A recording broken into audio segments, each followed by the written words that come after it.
would be cool. But I've been to Austin before. I'd seen a little bit of the Vegas race, and I mean, when you come off an event like that for us, like Supernats for us, is like because we don't do the membership, and because of the exposure of that event, it's just such in a bubble. There's no F1, there's no IndyCar, there's no NASCAR, there's no nothing. So like the views are like through the roof.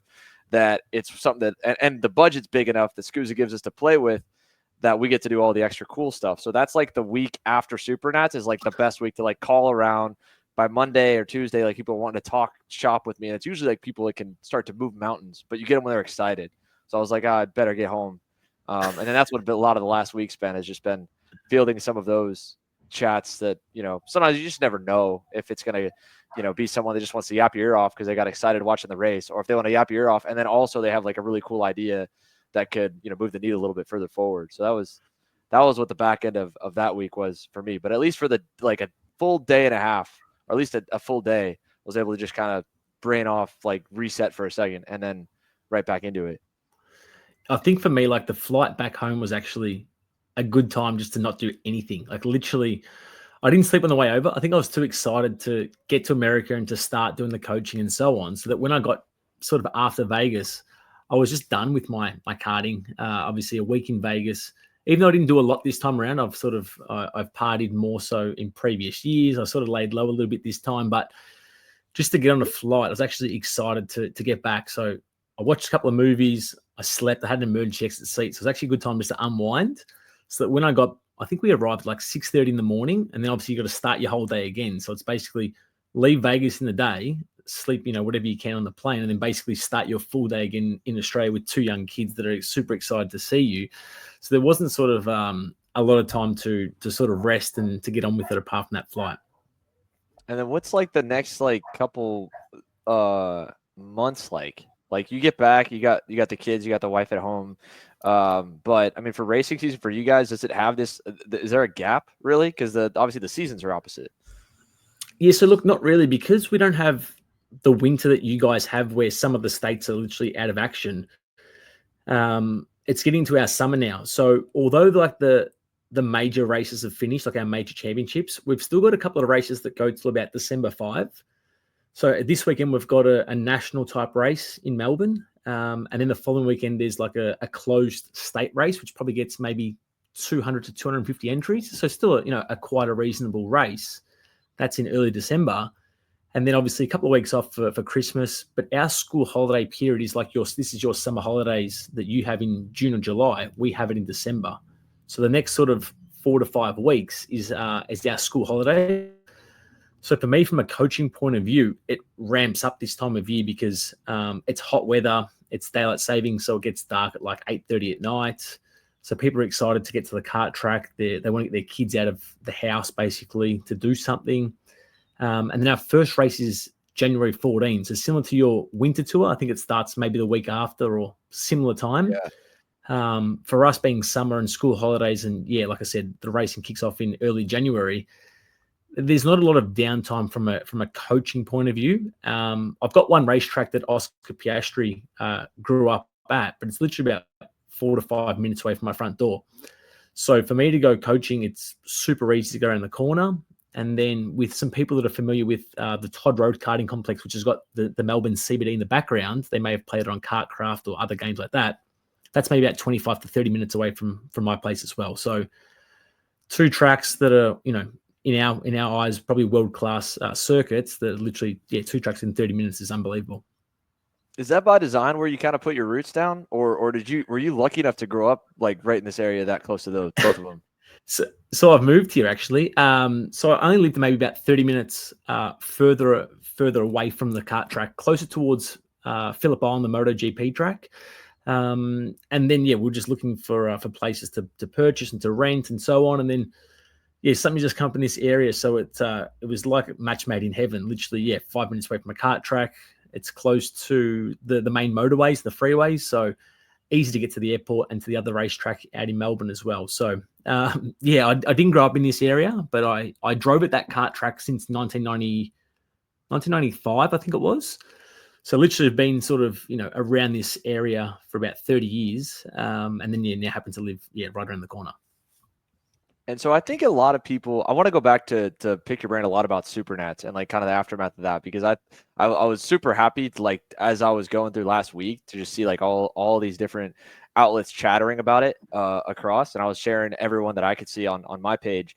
And you and I talked about it a little bit, but for the people that like don't know what your, I would say like lifestyle might be the best word, right? I mean, you're not how much like karting equipment do you say like own in your possession? Because you have like you've done a tent and you still have a tent at like a handful of races, right? It's like the kart class tent, kart class drivers.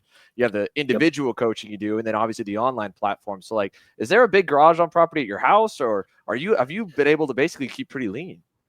Yeah, so I keep it really lean, and I had a little race truck, and we had some pop-up tents that we started off doing the race team with. But then the problem was, as I reckon many race teams, experience now, is that you're sort of more of a truck driver. You are more of a marquee hire. Like you're literally like a party shop where the families who are invested in you and your team, they fly in and they get to race. And that's the fun part of the race team and for their weekends. But running a race team is cleaning up or is packing up, is cleaning the mats, is preparing go-karts, it's driving to the facilities, it's to unload. And that stuff takes 1 or 2 days either side at best case. And so I found myself a couple of years ago where I had maybe 12 to 15 karts in our team.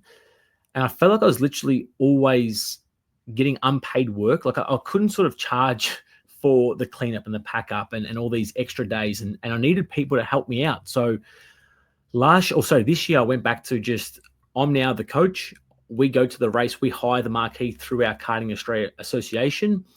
And then it's up to the parents to get their own karts there. So once we're there, we can obviously service them from a kart coaching and data and video and getting spares for these kids and these drivers. But otherwise, I've gone back to not having a race truck, to not having all the fancy equipment, because, like I said, it's hard to charge for that.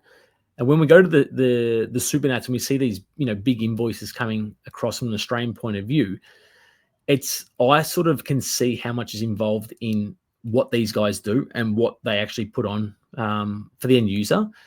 But for the parent who just sees that bill and they're like, we're only there for, say, the 5 days of driving, the Wednesday to Sunday, they don't see it was starting for the RPG guys like the week before. Obviously, it was a month before, but getting karts prepared and getting engines built and getting tires fitted. And obviously, like I said, the loading of the trucks and driving from all parts of America takes 3 or 4 days in some instances. I've seen some people from Florida, and they've got to drive back, and it takes all this stuff, and it's not fun, that side of it. So I went from, like I said, doing a lot of these extra days for really nothing to now going, okay, I'm there for the 4 days of coaching. I fly home, I fly in. That's it. The parents bring their own stuff. And it's been much easier for me not to be away for long periods of time. But like I said as well, like I was finding it really hard to charge. And I felt I was almost undercutting myself in a lot of instances because, like I said, and I see the new guys starting up, whether it's in America or it's in Australia, it's the same thing. Like it's all glitz and glam at the start. I think, this is cool. I'm running a race team. Then a couple of years down the track, they're still, cleaning their mats and on a Tuesday. And, it's not that much fun at that side of it. Yeah, like it's so tricky, right? Because, unlike a regular business where you can scale it and scale it and scale it and hire people to run it, the race teams are still a service at the end of the day, and there's so much hand to hand, and the barrier to entry, what constitutes what's a race team and what's not, right? Me rocking up with an extra 10x10 that I can put next to my own personal one out of my small truck or my small trailer, I can make a really pretty logo, right? And I can slap that on my canopy and I can say I'm a race team, and I can, buy the same tent maybe that RPG has. Now, am I going to be anywhere near the level those guys or Speed or Trinity? Absolutely not. But you have this barrier to entry that I think is always kind of nipping at the heels of those businesses, that it makes it so tough for anyone to get out. And like you said, it ends up being a no end game, right? And I think the travel part, for us here in the US, right? Like the big question now is, okay, now there's Spring Mountain, the new track outside of Vegas. That's going to be mega. It's based off the old Xplex, the original, the OG Supernats track. It's popped up. K1's going. Sonoma is going to have, I think, more of a connection, it sounds like, next year. And then there's like these newer tracks, like the one I went to, well, not newer, but the new facelift and the new ownership is Centennial, right over in Denver, that hosted Colorado, a couple yeah. of road tax races. So there's all those facilities out west. But right now, for most of the race teams, they're either in that small pocket, kind of on the smaller series end, or they set up like a satellite team like Nash does or Musgrave does with a dealer or in-house to do the eastern half of the U.S. tour, and that's where the bigger races are. And so now the question I think that like our U.S. industry is trying to figure out is how can we expand and kind of connect the dots back across the whole country again. But now, unlike 20 years ago, or unlike even 15 years ago, these events don't happen without the teams to service, because 75% of the parents just want to fly in and have someone take their stuff for them, right? And so the teams from Florida, they can do Vegas like once a year, right? But they can't go back and forth. And No. what was really cool that I saw was Car Republic helped send like a couple guys to the MPG tent at the Rotax Nationals last year. Like Oliver Warner was one of them from the UK. And they had explained that I guess over in Europe a little bit more, it seems, at least for them, and I don't know if it's the same with across all the manufacturers, they do a good job of kind of like, all right, this is your guy, and you want to go race over here. So we've got a dealer over here. We're going to send you to him, but then we're going to make sure you come back to your original guy. Because even in the tour as it is now, I see teams all the time like do exactly what you're saying. They're struggling to get the right number of drivers, or at least number of overall income, price point, whatever, to like justify the travel to go somewhere. But they're afraid of losing one or two clients that regularly run with them back home. So they'll like run at a loss on a weekend. And it's just a weird balance that I feel like there needs to be like some glue in the middle, like in a perfect world, you've got a Western half of set of teams and an Eastern set of teams, and they send guys back and forth almost because it's too much ground to cover. No, and look, Australia is not quite as big, but it's still very big. And we did race in our Western Australia, which is like going to the California side, a couple of years ago. And there's only about 40 or 50 local drivers that supported that one round. Like we were hoping to see 150 and have like the biggest race we've had all year, but it was still the Eastern Seaboard that traveled all that way at a huge expense. And like I said, a lot of the race teams are like, far out, this is a bad round for us economically, because it's costing us about $6,000 or $7,000 in fuel alone. So then we haven't been supported it the last couple of years. Like it was like once in 7 years we went there. And to be honest, I can't see us going back there for it's probably like a once every 3 or 4 years exercise for our Australian championships. So I can see from SCUSA, the Pro Tour, like the main national series, maybe once every 3 years, it might be sort of, beneficial. You at least got to support those guys who are traveling over to come and see the rest of the country. But if they're not going to support it on that side of the country, like with the big influx of numbers, then there's just no point of going there just yet. Yeah. And that's what's so funny, because I guess the one difference, right, to Karting Australia being an overarching sanctioning body is SCUSA's headquarters all the way out in the West, right, all the way in California. So that's I think what's the craziest part. Granted, they've expanded in a bunch of different ways, and honestly, no different than us. Usually outside of a small portion of the year, those rigs are sitting around on the road, and the teams have started to do the same thing, which has been nice with the tour. But yeah, like next year, for example, next year's SCUSA Pro Tour is Texas, it's Ohio, and it's Indiana. So it's a little more centric. It's not all the way out east. Still has, the Winter Series in Florida, and that's going to be kind of on its own. It's going to be a Florida series because it's a Miami, Florida series at the end of the day. But same like I've thought that if someone could do at least a regional platform that worked on the southwestern half of the U.S., because even the southwest to the northwest is almost kind of two different isolated areas, from California down through the Arizona, New Mexico, Colorado, Utah to Texas, and then up in the Pacific Northwest where like the Italian Motors guys are. Even that's like two almost different super regions. That if someone did a regional championship there that got people at least traveling interstate and was pulling 150, 200 entries, they wouldn't be running the risk of like exactly what you described. And I think that's what every promoter in the U.S. is like fearful of, is go all this way and you barely get any local support. And now you've either the Eastern guys that have followed you, if they followed you, they're broke. They don't want to do it again, or they don't follow you and they go to someone else. So it's interesting to hear it, because you and everyone in Australia that's looking at it from a bit of a bird's eye view in your world, it's so similar, right? With this kind of almost massive disconnect in the center of the country, and the landmass just being so big that for the way that karting's morphed to be more service and less parts based as an industry, what worked way back when even is a little bit different. Even back when there wasn't like, I feel like there's ever really been a coast to coast US championship. And I can't speak for Australia. I don't know if there's been anything similar where this one went all the way to the west, all the way to the east. But it seems like now it's more difficult than ever because everyone's so reliant on a handful of guys to drive the trucks and trailers across the country. And those guys got to make a living. Yeah, look, we used to have a one-off national championship, which had its perks, I suppose. That's where I won all my I've won so many titles because it's just a one-off race, where now it's spread over 5 rounds. So I do like at least 3 or 5, 3 rounds seems to be sort of the minimum you'd want. At least that way, it's not like you've dominated the whole weekend and you've lost that last race and you don't get to win that national championship. That is hard to lose for a lot of people. But then expecting people to go out to these places 5 times is very hard also.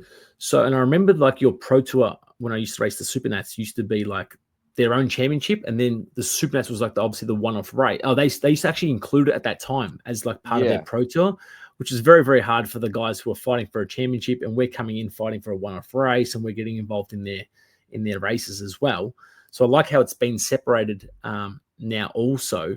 But like I said, yeah, it's very hard to, especially when you're not in the championship. Like if you've had a couple of bad rounds, or for you guys have had one bad round, what's the point of going a 20-hour road trip, or even more, to a round that you're not really going to do much, for the championship point of view? You're coming for experience or to have some fun.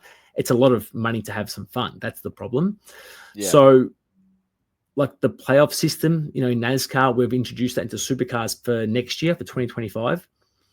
I don't know if Karting can sort of try and do something like that it keeps that guy at the bottom who had a bad first round, but he's not out of the hunt. Like in this way, same as the Australian Championships. Round 1, have a bad race, have a couple of DNFs. You've got 4 rounds to go to now to try and claw your way back, but potentially your season's already over, and that could be in the start of March that you literally your season's over. So I don't know if we can look to do something where, like I said, you win a heat race, or your podium at a final of a national round, and you get that chance to fight for a victory at the last round. I don't know. It might have merit. I just feel like we're cutting out a lot of people because their first round could be so bad, and we're expecting to come back and back and back in the hope of clawing their way back into the series. It's very hard. Yeah, and I think that's why for the ones with smaller rounds, like the Rock guys with the Florida Winter Tour, they've done a 33% multiplier on the points, like round over round. Okay. So like the last round's like a 66%er. So again, it kind of it dances the line of like the purism standpoint, but again, we're not looking at it like F1. I had like another conversation with Gary Carlton, and I was like, I think in the same way of what you're saying, watching this year with the way the SCUSA Pro Tour played out, and some of the other series too, where you have a guy that comes over either midseason or at the beginning of the year and stays in the hunt of the points off of one really good weekend. And so it's like F1 style, where basically if you finish at the back of any of these American Nationals right now, 30th or worse, you might as well not have gone. You might have had only 50 points. Yeah. And so I don't think the delta of 200 points to the winner to 50 or 40 points to the guy that finished 25th or 30th is like a bad delta at all. I think the breakup position-wise is good, but I'd want to see it start at a baseline of like 150 just to be there, right? Yeah. And because like you said, like some of those guys at the back, some of them end up that way after round 1 because they are a top guy, right? And that's where like a playoff system or a points multiplier round over round would keep them in the hunt to give them the feeling of a shot at a championship. But on the same note, like the guys that are, not at that level yet, but their goal is to finish 10th in the national points. I don't, or 15th, right? Giving them like more of a shot at that by making it where the one-off superstar Dave Sera that comes in and sweeps around isn't sticking in front of them after they've run 2 or 3. Yeah. They might have run the whole season, you know, and here you end up 12th in the points, I mean, and so thinking about it on that end, like that was one thing that I was happy that Scusa was receptive with is this year that the points paid deeper with the prize pool. It went down to 10th in the points. And I was like, perfect. Because if you finish 15th on average, or 15th, 18th, 20th place guy, you sneak in. and you could sneak into the top 10. But then, Danny runs good at Orlando, wins the pre-final, finishes second in the final. He's still in the top 10 in points after the second round, and he fully misses the weekend, right? Or Kai Hunter sweeps the second round, didn't make the first round, didn't make the last round. He's in the top 10 going into the next weekend. And another guy ended up into ninth in the shifter points, and he missed the opening round. So they had a stipulation in there to try and incentivize guys to go to all the rounds, that like you don't get the prize if you don't race the full season, which is fair. Yeah. But that shouldn't have even have to, I feel like, been executed, because they were averaging 30 entries a race. So yeah, such a big So the gap further back, right? And that's where, like, switching gears to the Supernats, it was so funny last year, because around the time that we talked, kind of, I got to go over and talk with Scusa a bit in October of last year to set up what they did this year with the Pro Tour. Learned a lot to get into there, but at that same time they were prepping for the Supernats, right? And Tony Leone is the main registrar and manages the website. Well, he had noticed that we got up to 15 on the wait list for Mini. Mini was sold out at the time at 44, up to 15. So now we're pushing 60. So he's like, all right, at that point, that's enough to justify 2 run groups, split the class, run an LCQ. The moment that they announced they opened it up, 15 people canceled their entry. Because you're right. They knew they weren't going to make it. Yeah. They didn't want to run the risk of not running on Super Sunday, which, as racers like me or you, I think you look on paper, you're like, that's a little silly. Like, I get it. Okay, you lose a day, but what are you really losing? You're losing a warm-up session. You're losing a main event. Exactly. Like, you're still getting a lot of laps, a lot of seat time, a lot of experience at the one of the highest levels in the world, right? But it just goes to show exactly like what you're saying, that from a value standpoint for the people and for what they want out of it, sometimes I shouldn't say sometimes, it is about results. A lot of the cases, probably the majority. So if you can make them feel like they've got a shot at the results, I think that's key. After the Orlando round, I was standing with Mike Rawlson, and he's like, Xander, he's like, why do you think these other 250 entries are here? He's like, they all can't win. But he's like, but they all think they got a chance, and that's why they keep coming back. They think they got a chance to win, right? That's what you're selling as an event promoter, right? So I just thought that was so funny. I could not believe when he told me that like it was within a day too, that they all of them just enough to. He's like, all right, make up numbers. Minnie's gonna stay at 44 forever now. Like crazy. The thing is, like I was saying on that blog post that I'd forwarded to you about like what I thought was good and what I thought was bad about the Supernats. I think we've got to get rid of the warm-ups. Like, we used to have that in Australia. And at the time, when you're involved with the warm-up and that's just the norm, it's fine, because you can try a different sprocket or a different carburetor or something that you don't want to risk before a race or at least the main event. And then we were getting bigger numbers and, like I said, oversubscribing classes. And we're like, holy crap, we're actually losing practice sessions because we can't actually accommodate enough people in the day. Like, we literally got 500 people, and there's A versus B and all this sort of stuff, crashes, red flags, and so on. So they basically wiped out the warm-ups and said, we'll give you 2 days of practice. And then when it comes to qualifying, after qualifying, if you haven't got your stuff organized in that time, that's on you. Like, you've got the best mechanics in the nation, you've got the best drivers and all this sort of stuff. Why do we still need a warm-up? And basically they sort of eliminated like 2 hours in the morning of warm-ups and scales and so on. And then we're getting more races, or like a 4th heat race, or an extra laps in the day. And then the end user, if you just change the warm-up and take it to an extra heat race, I'm telling you, the perception for that parent is that was good. We got extra races. They want to go to a race. They want to go to practice. So straight away, by minimizing that warm-up, we got a 4th heat. Now, going to the Supernats, I don't know why the happy hour, I still don't understand how we've got 7-minute practice sessions. We go to this really long session of 12 minutes, and then we go to a four lap qualifying. It makes no sense to me how we're trying to get drivers to get clear track, and tires haven't even switched on yet, and so on. And regardless of that, it's your qualifying. If you can't work it out, that's up to you. But that's your 3 heat races that you've got the qualifying. So if you've dropped a chain or something, I saw Ollie Hodgson, he put in the barriers, or, clipped the barrier, had a bent tire, already told me, and he qualified last in KA Senior from being the fastest in happy hour. Now, he should have three. The way it is in karting Australia is you've got 2 heat races on the qualifying, and then your progression pops you up. So he might have started 44th and 44th, and I think he finished 20th and say 20 and 20. He then starts heat 3 at 20, so he's made some progression. And then from there, the heat 4, it's still a progression. It's not a pre-final, so we're still not putting the whole emphasis on that heat or that pre-final if you do have a DNF for you back to last. But it gives the guy a chance to start climbing his way back into the weekend. Now, Hodgson, experienced driver, world champion, European, he's done all the stuff, and he made it into the final off a roll dice because he had to come through the LCQ. But and he had a great result in the final. Basically about 70 positions from the. But it's very hard from that qualifying where there's so much emphasis on that 4-lap qualifying, and you don't get a chance to pick your way back forward. So going back to the warm-up I'd be scrapping the warm-up, giving us a heat 4, and getting some progressions in the heat race so people can shuffle in those heat races.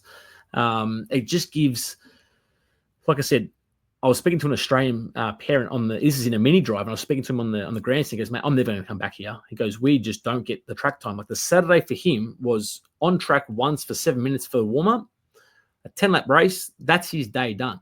Like he's traveled from Australia and he's literally got 17 laps on the track. But you give that guy, you cut his warm-up and you give him 2 races, it's still the same amount of laps in that day. But in his head, he's going, I've had 2 races. Like not just circulating around, just driving around point aimlessly, just to try and get 1 quick lap time in a warm-up. It gives a kid a chance to make up 10 spots. And we can take something away from that heat 4 because we've gained 10 spots. We've had a good start that we've been trying to work on. In a warm-up, you're just driving around in circles again. Like literally, you've done it for 4 days already. By Saturday afternoon, you've been driving the same track. It's pointless. The warm-ups is just, to me, just add nothing to it. And like I said, you're forcing people as well to put on another set of tires on a Sunday morning for warm-up. Like, what's the point? You go out there and you just burn $300, wherever it is. Like, it's just an extra expense for nothing. I don't see any benefit. Since we've left it, I thought at the time it was a stupid decision. And since then, I'm like, this is just so much smarter to get rid of a warm-up. Give people the races because people are going into race. They're not going into practice. Yeah, it's so funny. So like the stuff that was changed on the fly on both, right? Of the alternate formats that SCUSA ran for KZ and for X30 and Stars did for OKN and KZ.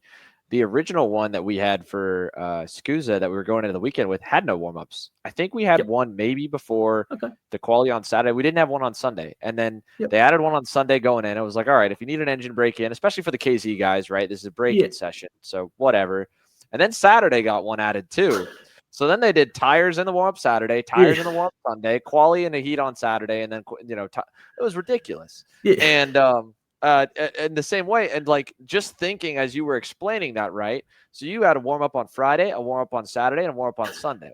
If you take the warm-up out on Sunday, that argument from the parents of we don't drive on Sunday, you could take all 4 LCQs and you could put them Sunday morning before opening ceremonies, right? And then if you take the warm-ups out on the other days, I mean, that's a whole round on either one. I liked the format that we've been doing at the Miami Grands that Ericsson putting on, and I've seen in Europe at a handful of times with the super heat. Rotax did it right where it's 3 heats or 2 heats or whatever. The super heat is, like you said, re-racked off your heat results, and then it's weighted 50%. So, but you could still do it on equal weighting, like you said, where based on how you're describing heat 3 and heat 4. So is it still all 4 heats, 25% weighing, like each one's equal for the main event grid spot? It's just by heat 3, they start re-racking. Exactly.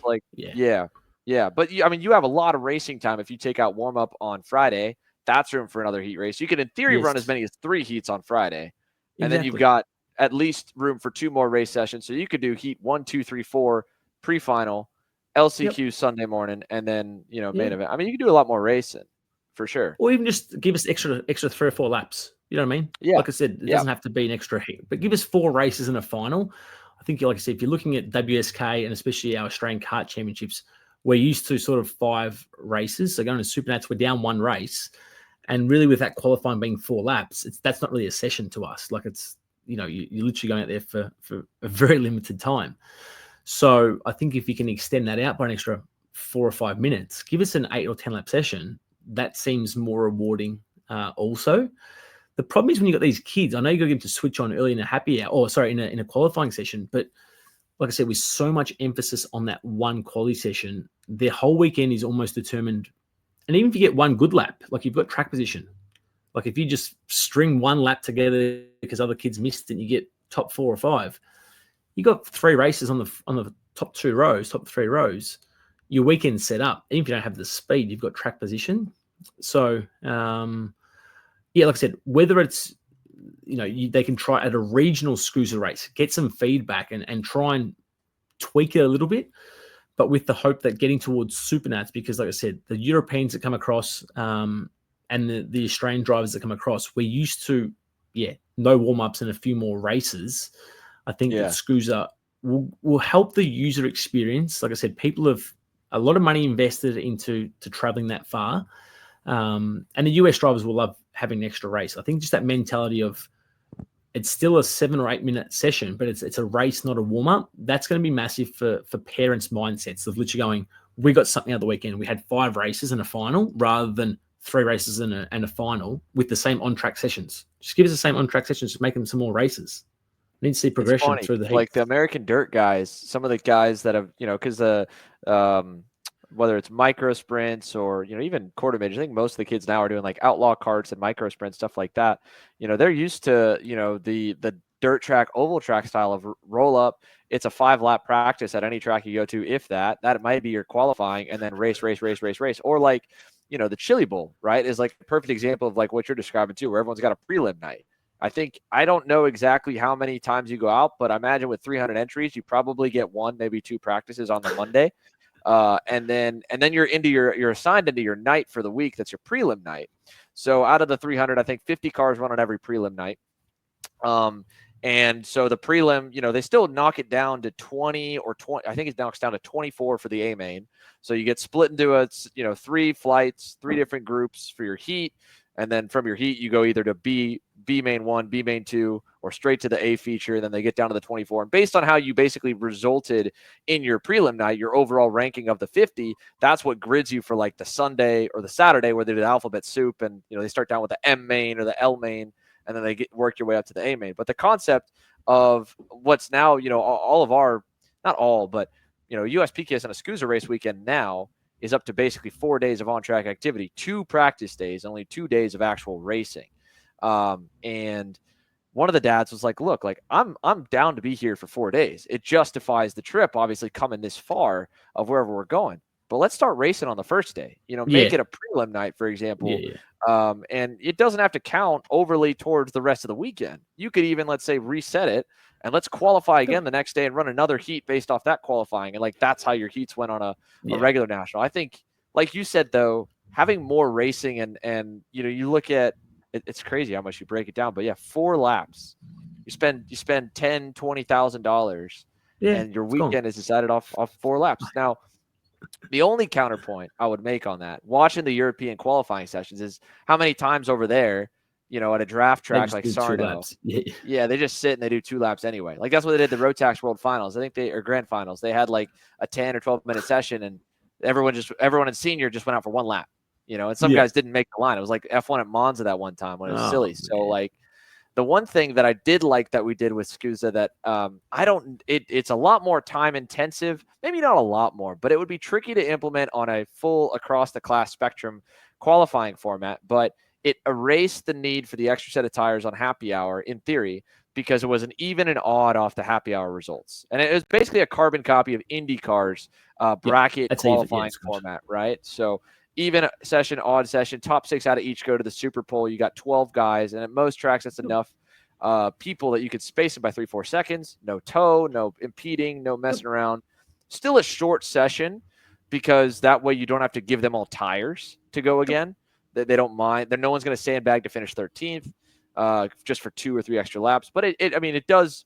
Those guys are still basing around a 2-lap session, but you could do a longer opening session because they weren't worried. Like, whether it's Norberg or Turney or Garrison or any of our guys, any fast guy is not worried about beating half the field to get into the top 6 overall, needing a draft to do that, and it would also did good going back on the point earlier of like trying to get some people to justify going besides just having a shot at the race win, because some people go in knowing that may not be in the cards. But now the spotlight was shifted to that 10th to 15th place pace group of guys whether or not they get to make it a Super Bowl. And like the first weekend in Orlando, Charlie Stein's this kid that runs with the GP Kart group, smaller team out of Indy, newer kid to shifters. They made it, and he was one of the last kids to make it out of his group to Super Bowl. His family's hooting, hollering, jumping on the fence line, and you're like, great! Like we got another person to basically celebrate a win and enjoy the weekend. They're going to come back and do it again, you know. So, but I don't know, because it does take a little bit. And talking with some of the team owners, you know, especially at Supernats, you imagine like the night sessions.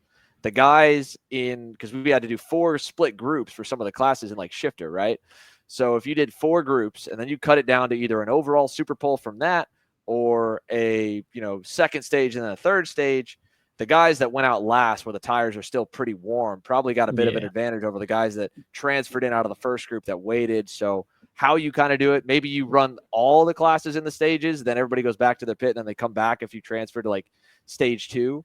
But I think the only counter argument, part of the reason why I think they've gone down to these shorter sessions, because this is a carbon copy of how they do it at the Pro Tour now. It used to be longer, was to avoid the parading, impeding, waiting on pit lane and stuff like that. And in my opinion, it seemed like splitting it and making it where the unregulated group session was not about deciding the pole, but deciding who goes to the top 15 seemed to clean a lot of that up, you know, and not have this Mickey Mouse follow each other, kill each other because I don't want you to get a toe because you might get me by a 10th, and that's 10 spots, and especially now that's 10 spots up the grid and 3 straight heats to the main, you know. And the other thing is, like with the US, we put in a testing ban, so it's going to be a little bit harder from the US point because it's such a big country, but even we are. But so you guys have already gone to a lot of these tracks before the race, especially at US, PKS, and SCUSA. So you see the RPG and all those main teams. They've already been there for 2 or 3 days. And that's most families. Like you'd find that, I don't know how many people go to the test weekend, but I'm imagining it's probably 50%, is it? Or more? It's around there. Yeah, it's around there. And it's tough because we even moved a race. SCUSA moved a Pro Tour back 1 week next year. Because the test weekend was going to land on Mother's Day. So that way the test weekend would be off on Mother's Day, but now the race is on Memorial Day weekend. You know, the Indy 500 Grand Prix weekend. We're racing in Ohio, and the Indianapolis 500 is about 2.5 hours down the road in Indy that a lot of racers at least watch, if not go to. But so the thing is, like you've already done most of the people, especially the competitive ones, they've already been there for 2 or 3 days. So that's why you don't need to go straight into 2 more days of practice when you get to these races. But yeah, in the end, in Australia, we end up having a testing ban because there was some major teams that, you know, obviously some drivers had more money than others. They could go to the test weekends. So they said, you know what, you can test in your state. And if your team isn't in that state, like if you live in, say, Victoria, but your team's in Sydney, you can elect to not test in your home state. You can then fly to Sydney and to test with your team on a regular basis. Now, that sort of cut people from going to the track for 2 weeks or for a week before the races. So as hard as it is, at least then when you go to the race, you can have your 2 days of practice because no one's really got an unfair advantage apart from that home state. But then for the following 4 rounds, they don't have that advantage. So each state has their own little advantage. And it might be something that for SCUSA, it says that if the race is in Florida, if you're a Florida-based driver, you can test at Florida for the whole month or, you know, wherever it is. But if you're out of town, you can't test there in that time frame. There's a 6-week window that you can't practice. You can go to a race. You can still support the regional races. You can still support the Homestead or the Orlando club races. Then it still drives traffic to their races. But just to go there for a test weekend is a lot of money for the families that only, like I said, we're talking 20% of people are going to be able to do at these major races. So I think it's been good. Like it's leveled out the playing field, especially these teams that have got 20 drivers compared to a team that's got 2 drivers. They go there for 3 days and they just keep knocking out laps and gear ratios and engines and carburetor, all this sort of stuff that a guy with 2 people, he can't get to do that many laps. They're going, you know what? Let's help everyone out. And let's scrap let's put a testing ban in basically. So you can't just spend all your time at these tracks. But like I said, if you want to go to a race, you go and support the regional race. So you might get a normal, national level race at those regional because a lot of the teams then go and support it. But at least you're giving back to the club then by supporting their races. What Uh, so you said if it's not your home state, you can select and say you're going to be in a your team's based in a different state. Yep. Uh, I don't know how much it happens over in Australia. We see it at least. I'd say most families that are running the full season, there's better odds they're going to end the year with a different team than they started with, and they're based all over. So, are you Yeah. able to swap the state you started in? Because I feel like that defeats the No. purpose of the policy. Yeah. No. No. And also, like, I think you had this year, like a teams championship. I think I saw maybe for US PKS. I'm not sure exactly, but Yeah. we've got something like that as well. So as soon as you leave a team, your points get erased from that team.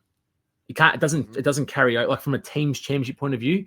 You don't take points from kart class. If you've left kart class, they don't just go to the next team. They just get kept with kart class, Yeah. and then obviously then he won't race with that. With me again, that same driver.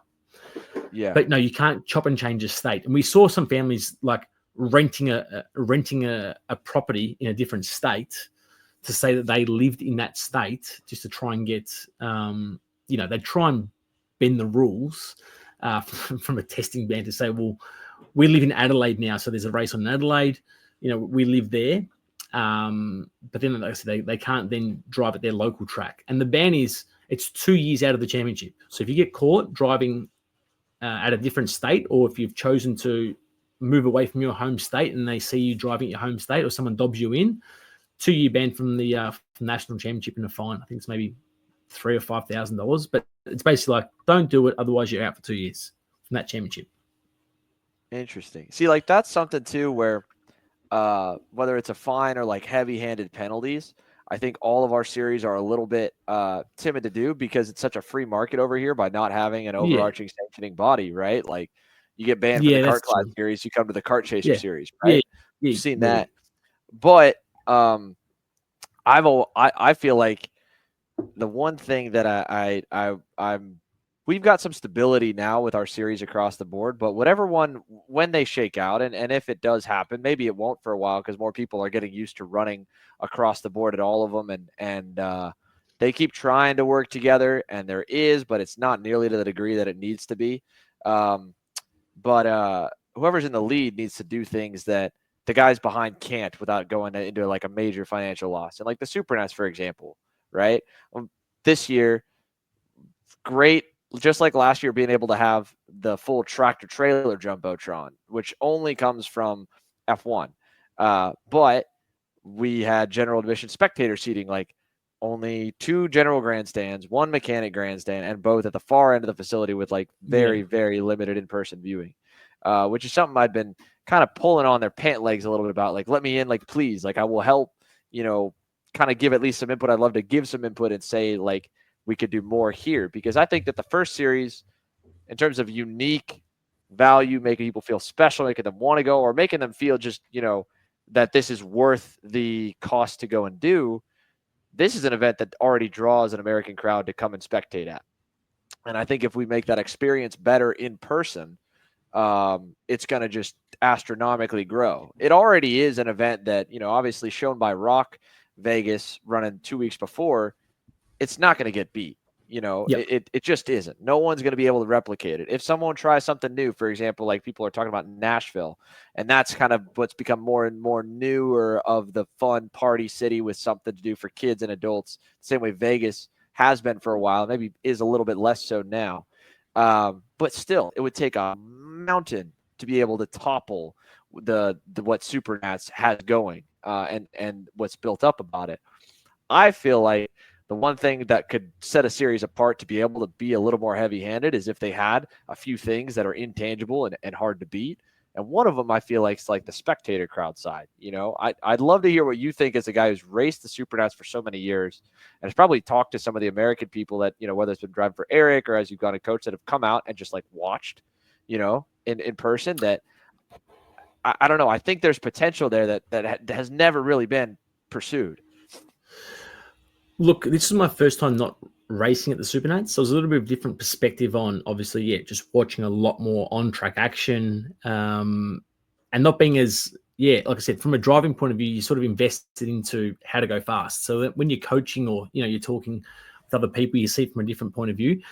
I think like the venue itself, because this is my first time I haven't been to either the Westgate or to the Rio. So I never came to the Speedway last year. It doesn't have the same feel. Like if that wasn't in Vegas, if the whole race, if that whole parking lot was in, like I said, Tennessee or wherever it was in freaking Arizona, who cares? Amazing. Like the jets going over the top, the backdrop was cool. Like honestly, you couldn't really fault the facility. The viewing, obviously, that was not good. But knowing that you can see the strip in the background and having raced at the Rio and even the Westgate to an extent, you it loses that touch. It loses the appeal. Like I think 2 years ago when I was here last, we had about 65 to 70 Australian drivers competing at the Supernats. It was like the biggest showing we've had from an Australian contingent. Then we look at this year's only 6 or 7 drivers that had made the trip across. Now that comes down to expenses and like the exchange rate and so on, but it's not that much different to what it was a couple of years ago. Like the pricing hasn't changed astronomically to then kick out 60 people from not racing the Supernats, but not being on the strip has lost the appeal. And I was speaking to one of Tom Kutcher's mates. I can't remember his name. I went for dinner with him, with a friend of mine, Scott Falcone. And I was talking to him. He said, like, it has lost that personal touch with Vegas. You know, being at the Speedway. Like I said I couldn't fault the facility, but from a family point of view, like again, I don't bring my family to the Supernats, but I imagine for all these families that do, the mum and the other kids, or you know, the dad, or whoever it is, they can go and do stuff a lot easier. And then even just having to get a hire car, like I'm not used to getting a hire car in Las Vegas. So again, 20-minute drive, it's not hard, but it's that extra hour in a day of, you know, getting the car, parking the car and going and so on. So there's all these little factors that aren't as cool, or, you know, wasn't as exciting this time around as what it was. It's just so much easier at the Rio. You forget something, just walk upstairs. You know, the kids can sleep in a little bit longer. The parent can go down, and then the kid, you know, if he's a little bit older, he can just message the parent, come up and get me, and come back downstairs. It's a lot easier when you're at the casino and you're right in the heart of the town. So I don't know how possible it is to get back, you know, to these venues. It doesn't have to be the Rio, but a little bit closer to the strip somehow. I think the timing with F1 doesn't help either.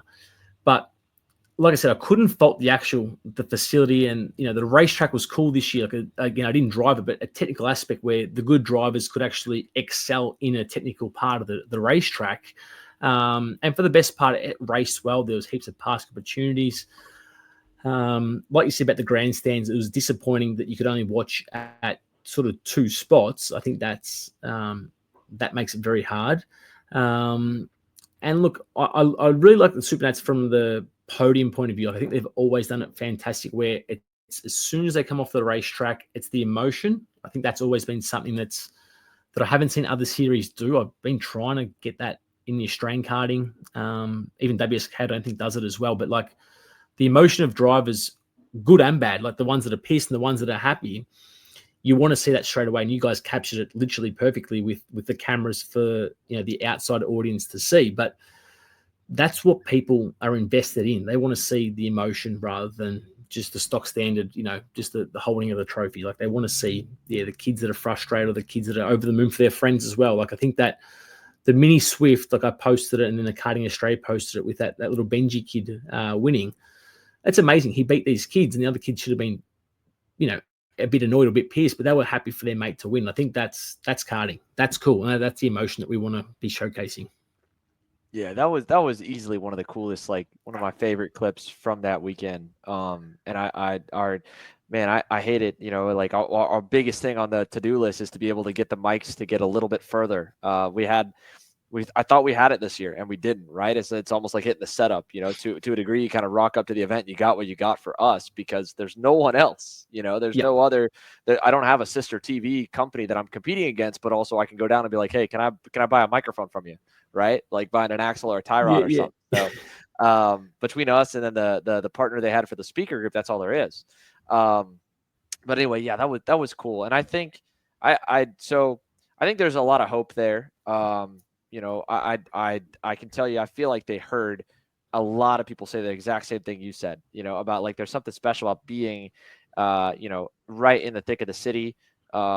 I saw a couple comments too, which is true. Like the drive is not a pretty drive. It actually kind of shows going to the speedway the last little bit is kind of the uglier part of Vegas, the sadder Yeah. part of Yeah. the rougher part of the town.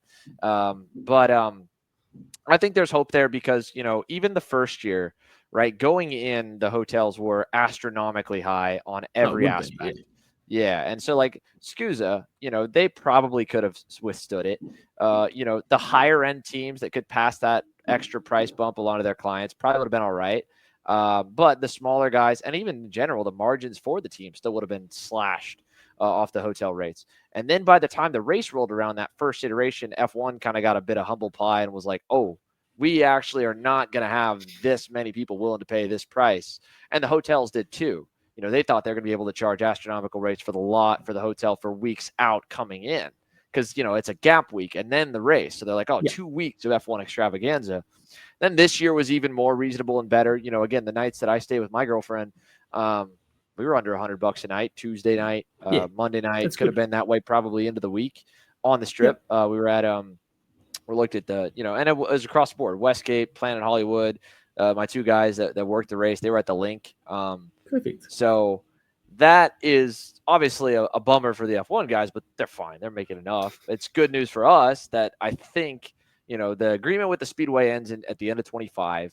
They've got to make their decision. SCUSA does probably beginning of next year. And it's a doozy because they were really landlocked in the last iteration of the Rio that year in 2022. And that's the part that for me is the one thing that's a bit bittersweet about going back to, let's say, that lot. And for everything that SCUSA's told me, from albeit Tom to Alexis to Tony and Neil and Stan, that like that was the best lot, biggest lot, smoothest lot that fit kind of everything that could hold the event. And we don't have, that was already bursting at the seams at 550. It's become almost now the norm to be plus 500 entries, could be more in the years to come. Doing the adjustments to the race format could make room for that, but then where do you put them? And selfishly, from my view, I'd love to see more and more eyes onto the event in person, along with the TV numbers, because I think the potential's there for the show of the event. Where do you put them? Right, at the very least, you eliminate all the rental cars. That goes back out the window, and if people stayed down the strip, they could drive up to the parking garage. But even still, just stuck in like more grandstands in. It's like I feel like a kid on Christmas begging Stan for more grandstands on his parking lot, or Neil, and it's usually like, oh, Xander, really? I mean, literally I can't remember the line he fed me this last time. I was asking for something, and he's like, "You're running low on favors here, buddy." I was like, I'm sorry, and I hadn't even asked for that much. So, but that's my only thing that I would love to, while we have one more year, it seems like, on the agreement at the Speedway, if we could expand the footprint and then come back to that negotiation with the Rio or any hotel that still gives the event room to grow. Because, I mean, I would love to see like down a whole straightaway. I think without question, you could pack out 10 of those temporary grandstands. Easily. And then the VIP suites. This year, they were having to shuffle people out of the suites on Sunday because they had oversold and it was over capacity. They could do a whole second one. They were, Right. and they were selling those passes at $500 a pop to get into the VIP area. Right. So, I think there's a lot of potential for the event. Again, going on the cost side, right? Like you said, it hasn't gone up that much, but it is going up a little and a little and a little. Yep. And the cost kind of scale, the cost goes by scale, just like a race team. For an event to go from 500 to 600 entries means more people, more expenses, and the entry fees still go up mostly for everyone because it doesn't make sense to get that much bigger. But I don't know. That's my only concern, I guess, with going back to any of those lots at the strip, because I agree it's not the same. It's also a lot easier to try and get the wives, the girlfriends, the sisters, the daughters. And no, you can't tell a woman to go to a porta-john. She's not going to want to, No. So being able to go to a room is nice. Looking back at the, Schumacher racing, Verstappen racing, Charles Leclerc racing, those guys may have still come to the Las Vegas Speedway, but I'm telling you, they're not coming back out now. I know they got the F1 calendar on, but you're not going to get F1 drivers coming out to the Speedway. Look, they want to be a part of, they want to stay at the Bellagio and just literally come across the road, and they want to go racing. That's how it is. Like, I think it's just, like I said, you still get the everyday kart racer who's passionate, who's at national level, world-class level. They're going to race anywhere. But if you want to bring some of these so-called, celebrities, motor racing stars, I think getting back, is there a way that we can get rocking a back-to-back a week? Like, why is there, like, we're shipping these trucks and trailers around the whole country, and then we're stuck in Vegas for 3 weeks for those teams. I'm not there for 3 weeks, but I'm sure if we did like a back-to-back week, would that make more sense? That literally the trucks and that are there, people are there for less time overall in Vegas. Like, what do these teams do in between? Do they fly people back home, then fly people back in, or do they just stay in Vegas? Or like, it doesn't seem that effective to have two races over 3 weeks. Is there a way we can just do back-to-back weeks, or is it just too hard? I think they were working towards that in the first year they really began working together properly was 2022, the last year that both were at the Rio. So that first year was like baby steps, I think, towards that ultimate goal. Like, I know the conversation was like, all right, hey, run the track one direction for Rock, run it backwards for Scusa. Whatever, no advantage of having to run the Rock race, but even better. So the basic steps they did was, if you sponsored a class at both events or like prepaid for parking at both events, you were able to leave your stuff up in the lot in the week in between, and the pit map was like similar at least. So you didn't have to move your stuff around, which was great. So that at least the team rigs didn't have to go somewhere. Whereas this year, kudos to the Spring Mountain guys, the new track. It's not a new car tracker facility. It's actually existed for a long time. But like for me, like we had our merch partner Pride, they did the merchandise at the Rock race, even though we weren't there streaming it. So we had to have our trailer out there, and they got our trailer over to Spring Mountain. They housed it for a week, and then we took it to the Speedway. And there were a bunch of other rigs, same boat. Right. So, but I think the plan was to go to back to back. Yeah. Everyone's there, like RPG, like all the big teams are already literally in the facility. Like, some of them so I think send if the there's guys a way, home, and some will keep them in Vegas for that week, a handful either way. But I know that at least when they began working together in 22, and then it's just the F1 race got announced on that date and blew the whole thing up. And really, I think kind of kicked the can down the road of going back to that dream of back-to-back weekends. But I know that at least was the original goal to work towards, because there's a lot of other logistics too. Like the Rock race is I wouldn't say totally different infrastructure, but it really is. They've got all these series have kind of pioneered their own way of how to skin the cat, from fuel farm to tire distribution to video race control, parking, gate, everything. And so that what they order versus what SCUSA order was different. Some things were shared, like containers and the footprint of the facility. So, but it was like, all right, we'll do it this way this year. So you still do your thing, we do our thing, and we're going to split the fencing. We're going to split the containers, and then the next year we'll like make the really hard decision and somehow basically do somewhat of a merger almost. So I have hope that could come back in 26 probably. Cool. And go towards that path, which is a good thing, for sure. To be honest, even from an international point of view, it's an extra expense to race, say, the Rock race, if they're back-to-back weeks. But if you're already going to spend $25,000 to go and spend $35,000, it's not as big an expense to then going back and forth. Like, you're literally going to go for an extra probably 4 days, because we normally get there on, say, the kids probably get there on a Sunday night, which would basically be like the Rock race would be like the Sunday night. So you probably get there on, like I say, a Tuesday or something for the Rock race, on track or even on the Monday. So you're going there probably 5 days earlier, but now you're getting 2 race weekends out of your trip. So you're spending more money, but it's actually more cost effective to do it all in one hit. We see it with WSK when some of our Australian drivers do WSK. They don't go there for the one race. They go there for like the weekend before, and they do something on track, and they just stay there for the race, whether it's a race or it's a test weekend, but they're there for the 2 weekends. And I'm sure that even the Europeans that are coming to race in America for the Supernats, they've got money. They're coming there because they've got the money to race. So you give them an extra race, then all of a sudden Rock's going to have more numbers. Different engine anyway, who cares? Like, it's not comparable to say you're going to get an advantage, because it's different engine, different tires. They don't care, the parents, the kids. They're racers. They want to go there to race. So that's what we come back to, more heat races. The back-to-back weeks, get people there in one hit. You're going to have 500 people at 2 races probably, or even say it's 350 or 400 and 550. It's going to be a lot more in Rock. They're going to jump up. And they're going to, like I said, they're going to fill Vegas for a couple of weeks, I feel like, if you do back-to-back weeks. So back-to-back weeks, kill the Less warm-ups, give them some warm-ups. more racing, and obviously get the race back to the strip. I think everyone kind of agrees would love to have that. Yeah, I don't think anyone, ideal world. Yep. yeah. Anything else on the Dave Sera wish list for Supernats? Now, having seen it in a different light, it armchair quarterbacking from this year. Was there any? I mean, those I feel like were a good. The warm ups I hadn't heard. The Rio, I think, or going back to the strip, everyone talked about because everybody loves that. And the back to back weeks, I think it's been talked about a lot. But I'm curious if you have anything else before we kind of move on. Ben Cooper shouldn't race Masters. I think that's probably my last one. No.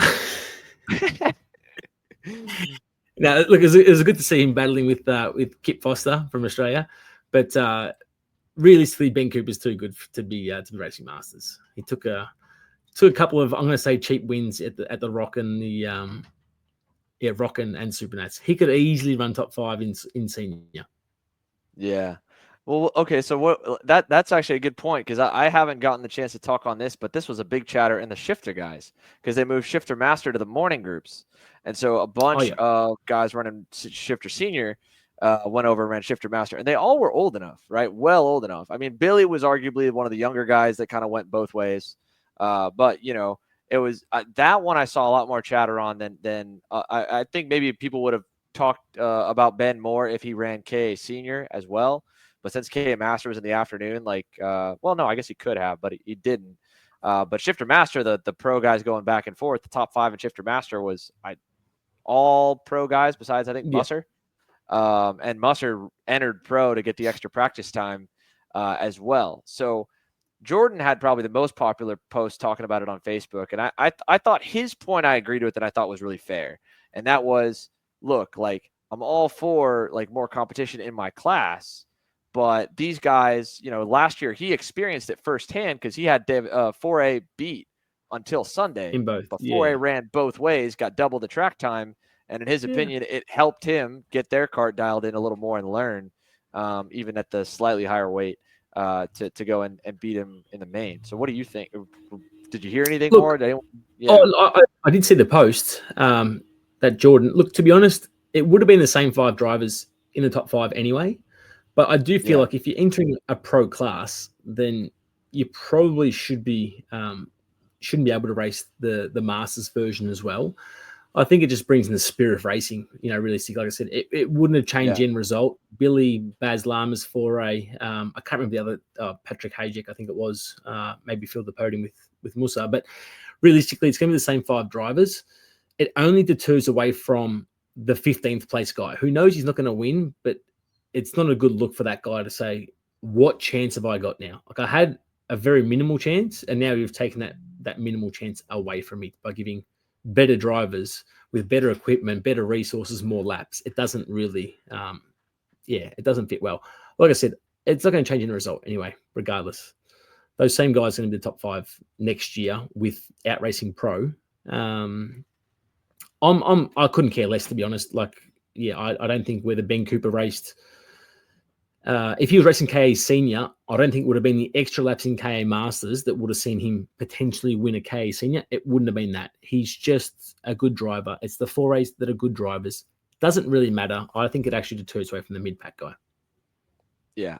See, that I agree with, right? And that was, I think, the other thing that post kind of talked about and other people talked about.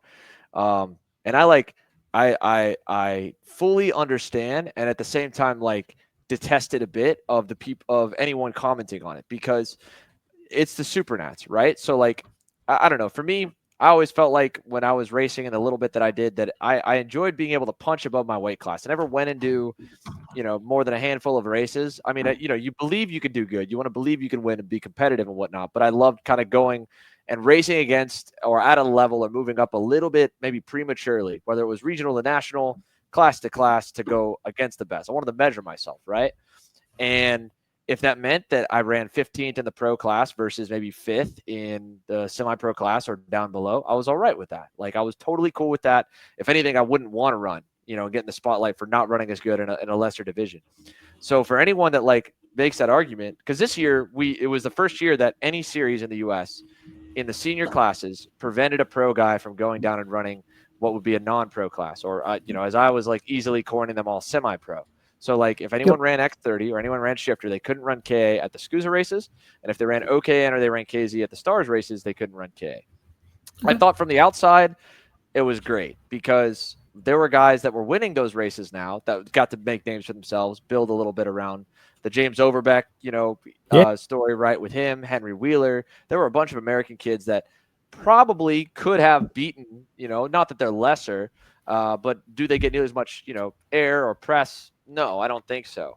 And I'm all, if they want to go race the best, like it's an incentive to fill the grid in the pro classes. I don't think you need to do the licensing like we had to. Maybe in years down the road, if you're bursting at the seams, you do the S1, S2 stuff. But when I was reading some of the feedback or hearing feedback and whatever, I'm like, okay, great. Let's kick the top guys, or at least the guys that elect to run pro, the Billy Musgraves, out of Shifter Masters. Great. But also understand, I don't want to hear from any of them crying to me, the TV guy, that they're not getting the spotlight. Because if you, in my opinion, if you don't want to race the best, cool. I agree. It's a casual class, Masters, or any of the other entry-level divisions. Like, great. But don't come whining to me that I post more or we push more or promote more the pro classes, right? If you want that highlight, I'm not gonna give you a trophy for winning a class that other drivers were barred from entering. Better drivers, barred from entering. Good drivers barred from entering, right? So that was the other half that I kind of held my tongue on, and I wasn't sure how I wanted to say it.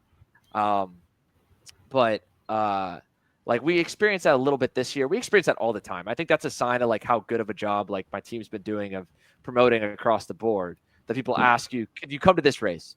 Why don't you push my class more? Push this class more?" Because they want to be in the limelight, right? For sure. I get it. But if anyone, the words come out of their mouth on social media or like in person, hey, I don't think so and so should be allowed to run in my division. Okay, cool, but you've surrendered your ability, in my opinion, to argue for you to get into the spotlight at that point in your division. Yeah, like, I don't want to promote someone like that. You know what I mean? It comes back to Tony won Pro X30 and he won K100. Yeah. Like I said, he's a good driver. It didn't help him winning K Senior because he was running X30. Like, and there was guys that were beating him, like Race Liberante, that was only racing one class.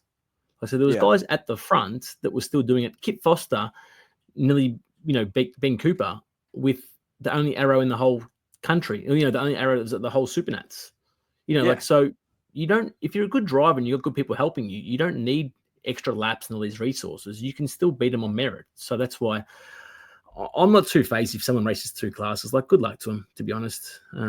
It's just more money. I don't think it's going to help them a lot more. It's going to have a small advantage, but the top guys don't need it. Like, David Foray doesn't need the extra laps. He can work it out. He's doing it because he gets a free drive, probably half his luck. Yeah. You know what I mean? Like, same as Baz Lance. It's going to help him out a little bit. They're not paying. They're just going to drive.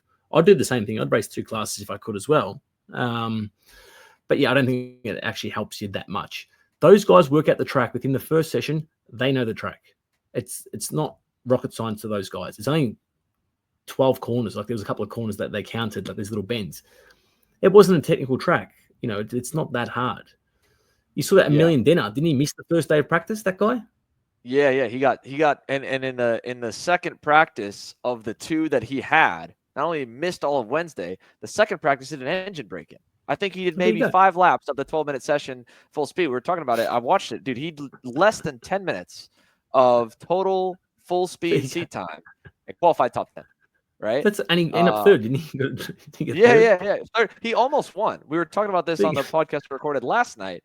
He almost won because he got the lead the lap that Morgado and Kayak wrecked, lost the lead, and then went back and just got over-under. So he nearly won. Like, a lap different, one move different, drags a break a little bit. This guy misses all of Wednesday and wins KZ, the headliner, right? Exactly. So that's what I'm saying. These guys don't need laps. They work it out very, very quickly. Yeah. I think it's, the only pushback I think we saw this year, I would love to get probably like Turney and the rest of the guys that are running Pro X30 like out of K, because I think it's another selling point to get kids to move up, right? K was bursting at the seams. It was sold out at 88 in senior and in junior. And junior X30 was essentially sold out, but it was at 44. Senior X30 was at 66, pushing 70. Shifter Master was, I think, sold out at 44. But if you take the handful of guys that only were allowed to run Pro Shifter, you open up a few of those slots again. So I think you work both. From a Supernats angle, you probably would still get those entries filled up to that Easily. classic capacity.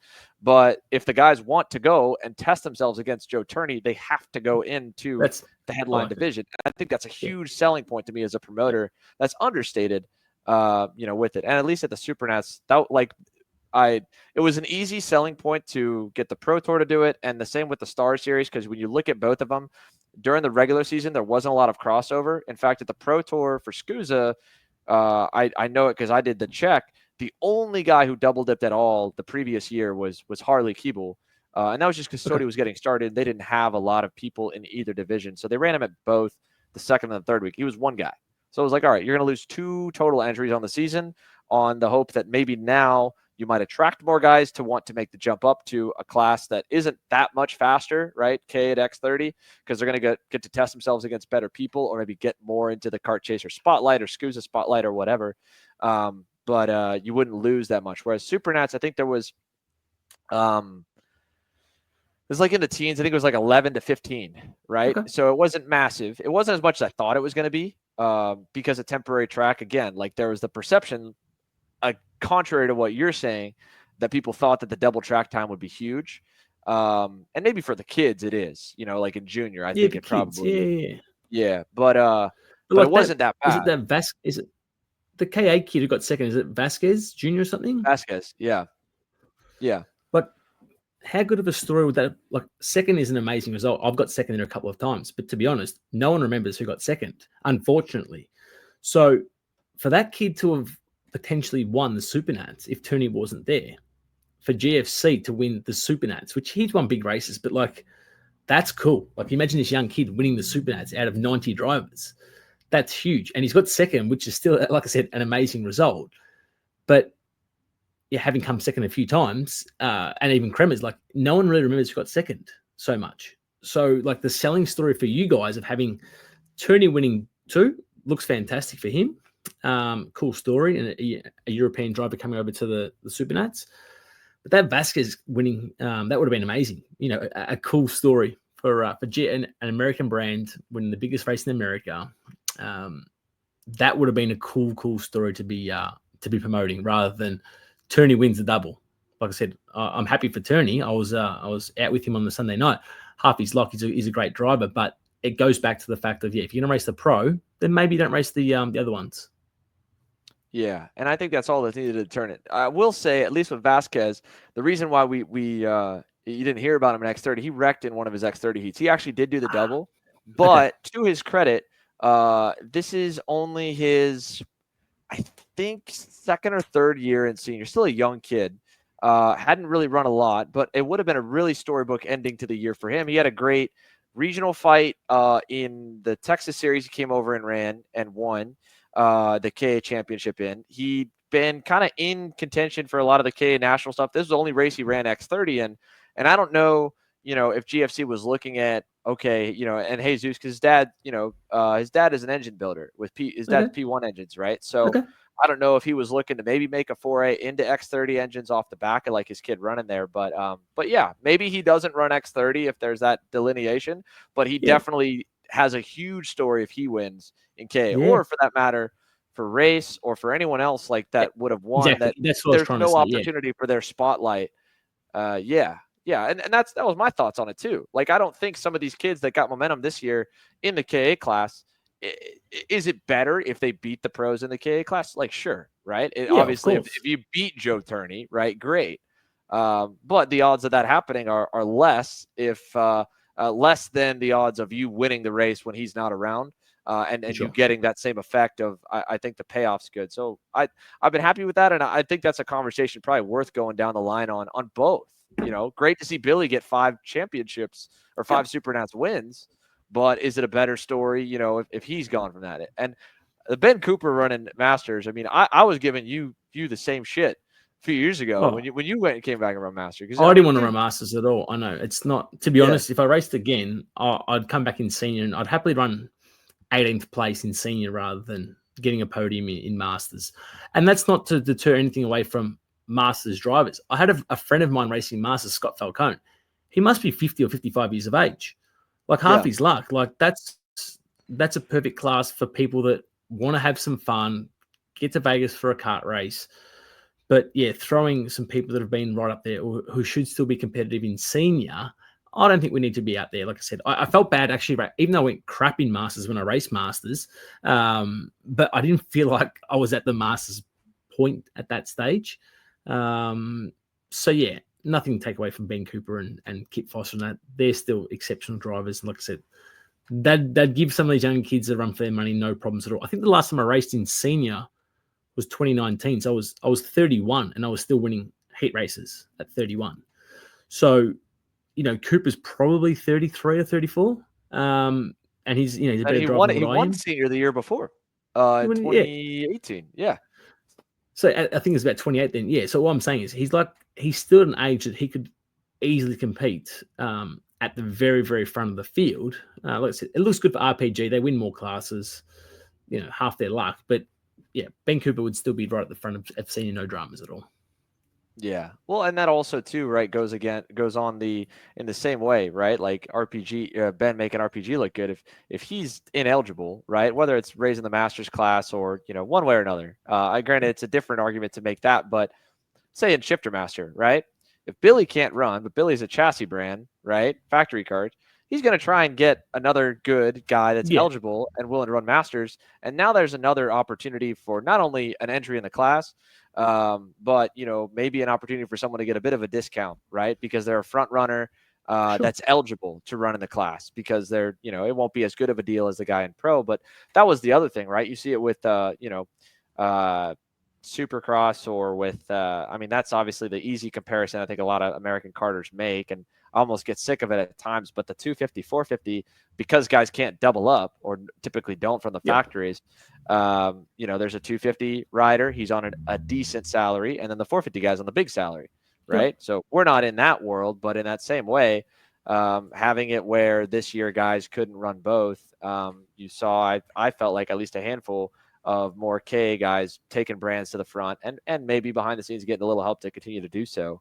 Hopefully it works like a ladder, and gets them, all right, exposure, you won, now go new challenge, and go up and don't stay there. But that was a good talking point this year. It changes year to year because it depends who wins, right? Like 2 years ago, Thomas Stolzermanis, the energy, was on the energy. He won K, second in X30. Hodgson, I think, double podium that year.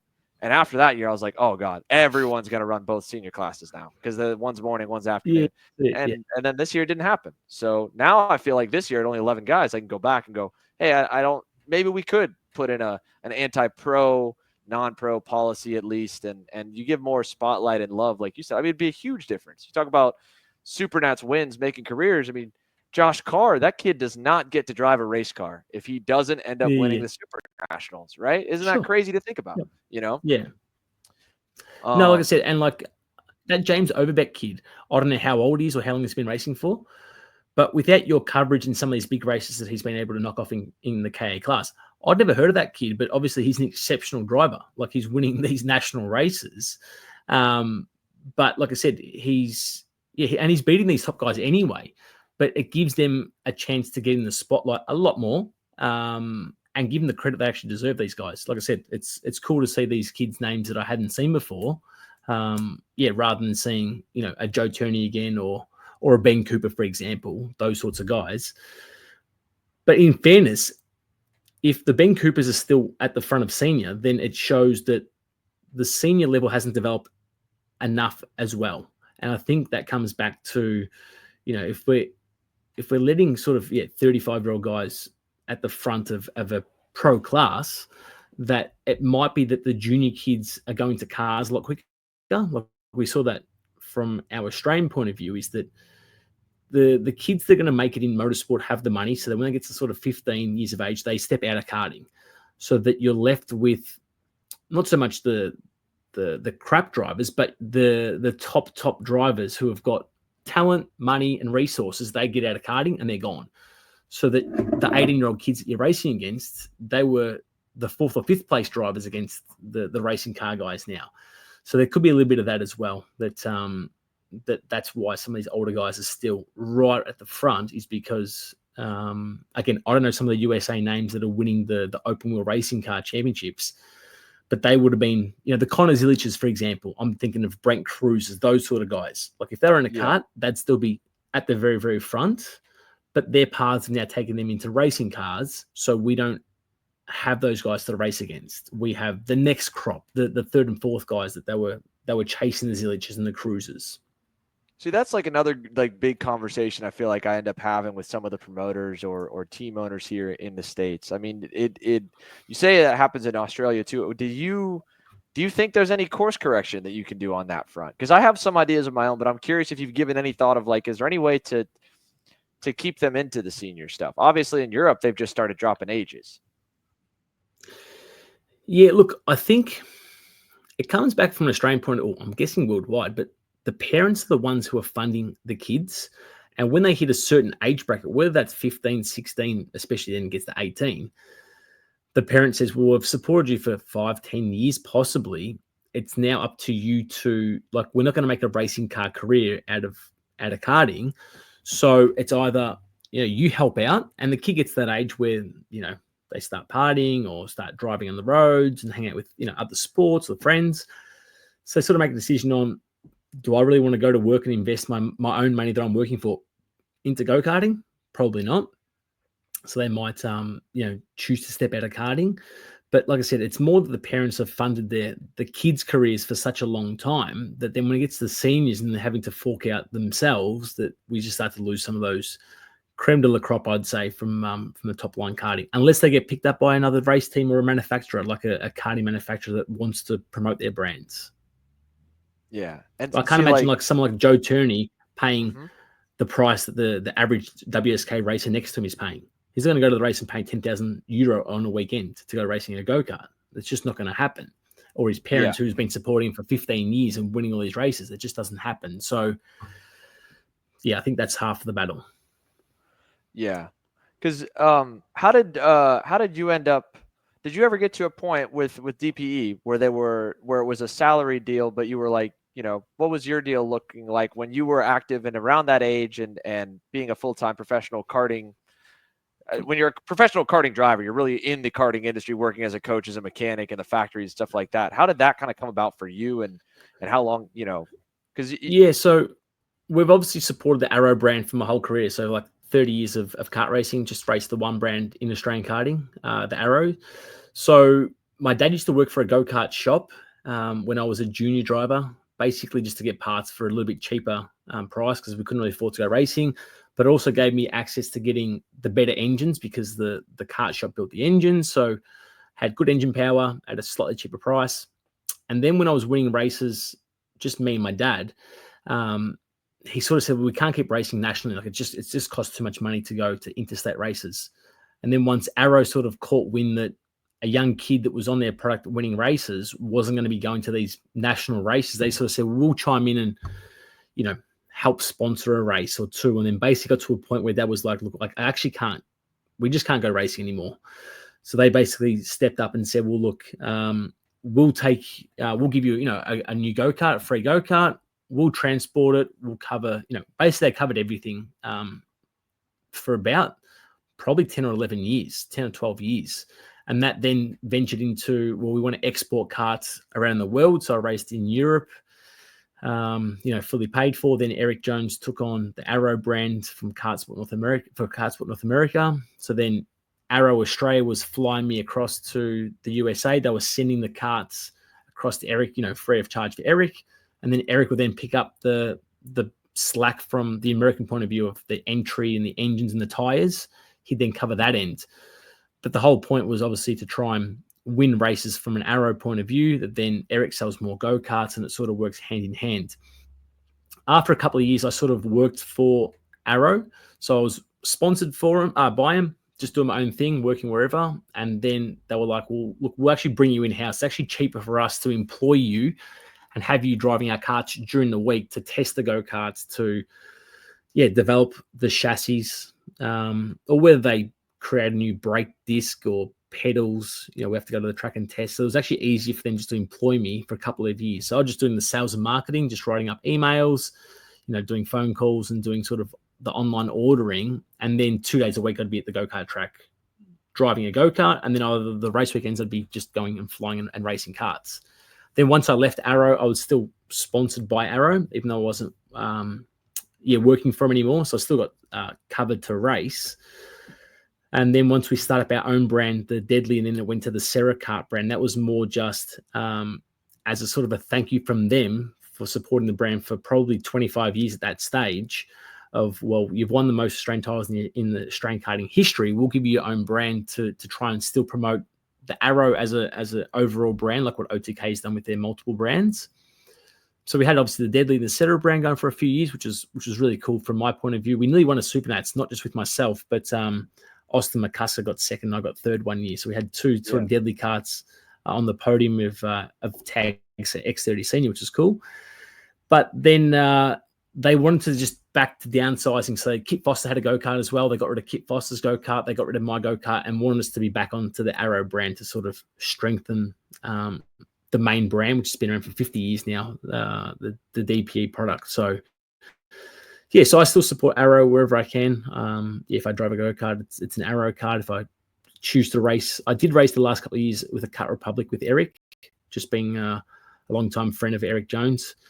But I think if I was to race again, I'd like what Kip did, have an Arrow kart sent over and possibly just race with Eric, just with an Arrow kart instead.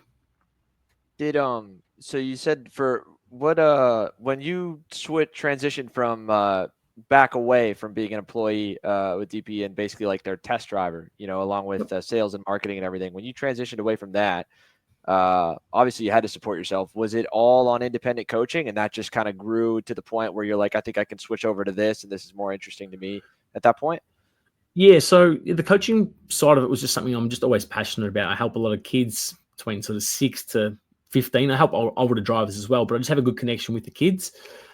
And then when I was coaching kids of all different brands, but then it wasn't a good look from a DP point of view that I was coaching kids on whether it's a Parallel or CRG, whatever the brand of kart was, and then seeing those drivers improving and excelling, that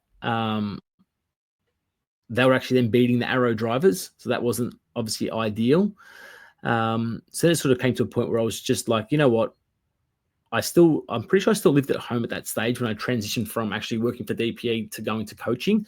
So there's no real, stress of if I don't do any coaching for 1 or 2 weeks, it's okay. My mum and dad can still, make sure I'm okay. I can still do an odd job here or there. So then just the coaching just took off from there. It was just, 1 or 2 days a week. And then now it's my full-time gig for the last 14 years. Yeah, 14 years of kart coaching. I travel across the world to coach and do those camps that I do in the USA, which is really cool. They're just people that have supported the online aspect of what I do now. And it's nice to put a face to people that purchase online to actually go and meet them at their racetracks. That's always a cool thing. But like I said, the coaching thing is just it's a passion. It's when I see a kid achieving a 10th place, which is the absolute best they could have done, that's like a mini win for me. It's like we've extracted everything. The kids listen. And like I said, whether they win or lose, as long as they're listening and they want to improve, then that's all I sort of care about. Like, you help some parents that have got too much money. Their kids aren't really interested in go-kart racing. They're just racing because their parents want them to race. And you can just tell, like, they're paying for a coach, but the kid doesn't actually care. They're just there for, because they have to be. So those ones are sort of, they're longer days because you're doing something to help someone that doesn't really want to get the help. So that's not enjoyable. Like I said, even the kid comes 33rd, but he wants to be there and he's improved 1/10 of a second or 5/10 of a second or whatever he's done, but he wants to learn, he wants to be there. That's why you're going there. That's why you're a coach. That's why you're there to support someone. See, I think your story is like so cool on that aspect of keeping kids in, right? Like, to me, if I actually just had this conversation earlier in the day today with another person off air, but about Race Liberante actually made a really good point, catching up with him earlier in the year, that kind of got me thinking, especially down this track. And he's like, for these parents investing this amount of money behind their kids' dreams, right? Like, most of the time, they're pretty successful people to spend at the level that it would take to go, whether it's to run full-time WSK, full-time in America, hell, probably even full-time with proper top-tier coaching and top-tier equipment in Australia. They work out the math and the odds, and they're like, all right, if I invest this and I put this amount of money this year and this amount of money next year, and here's where the path is, and here's the payoff and the odds of the actual payoff at the end of it.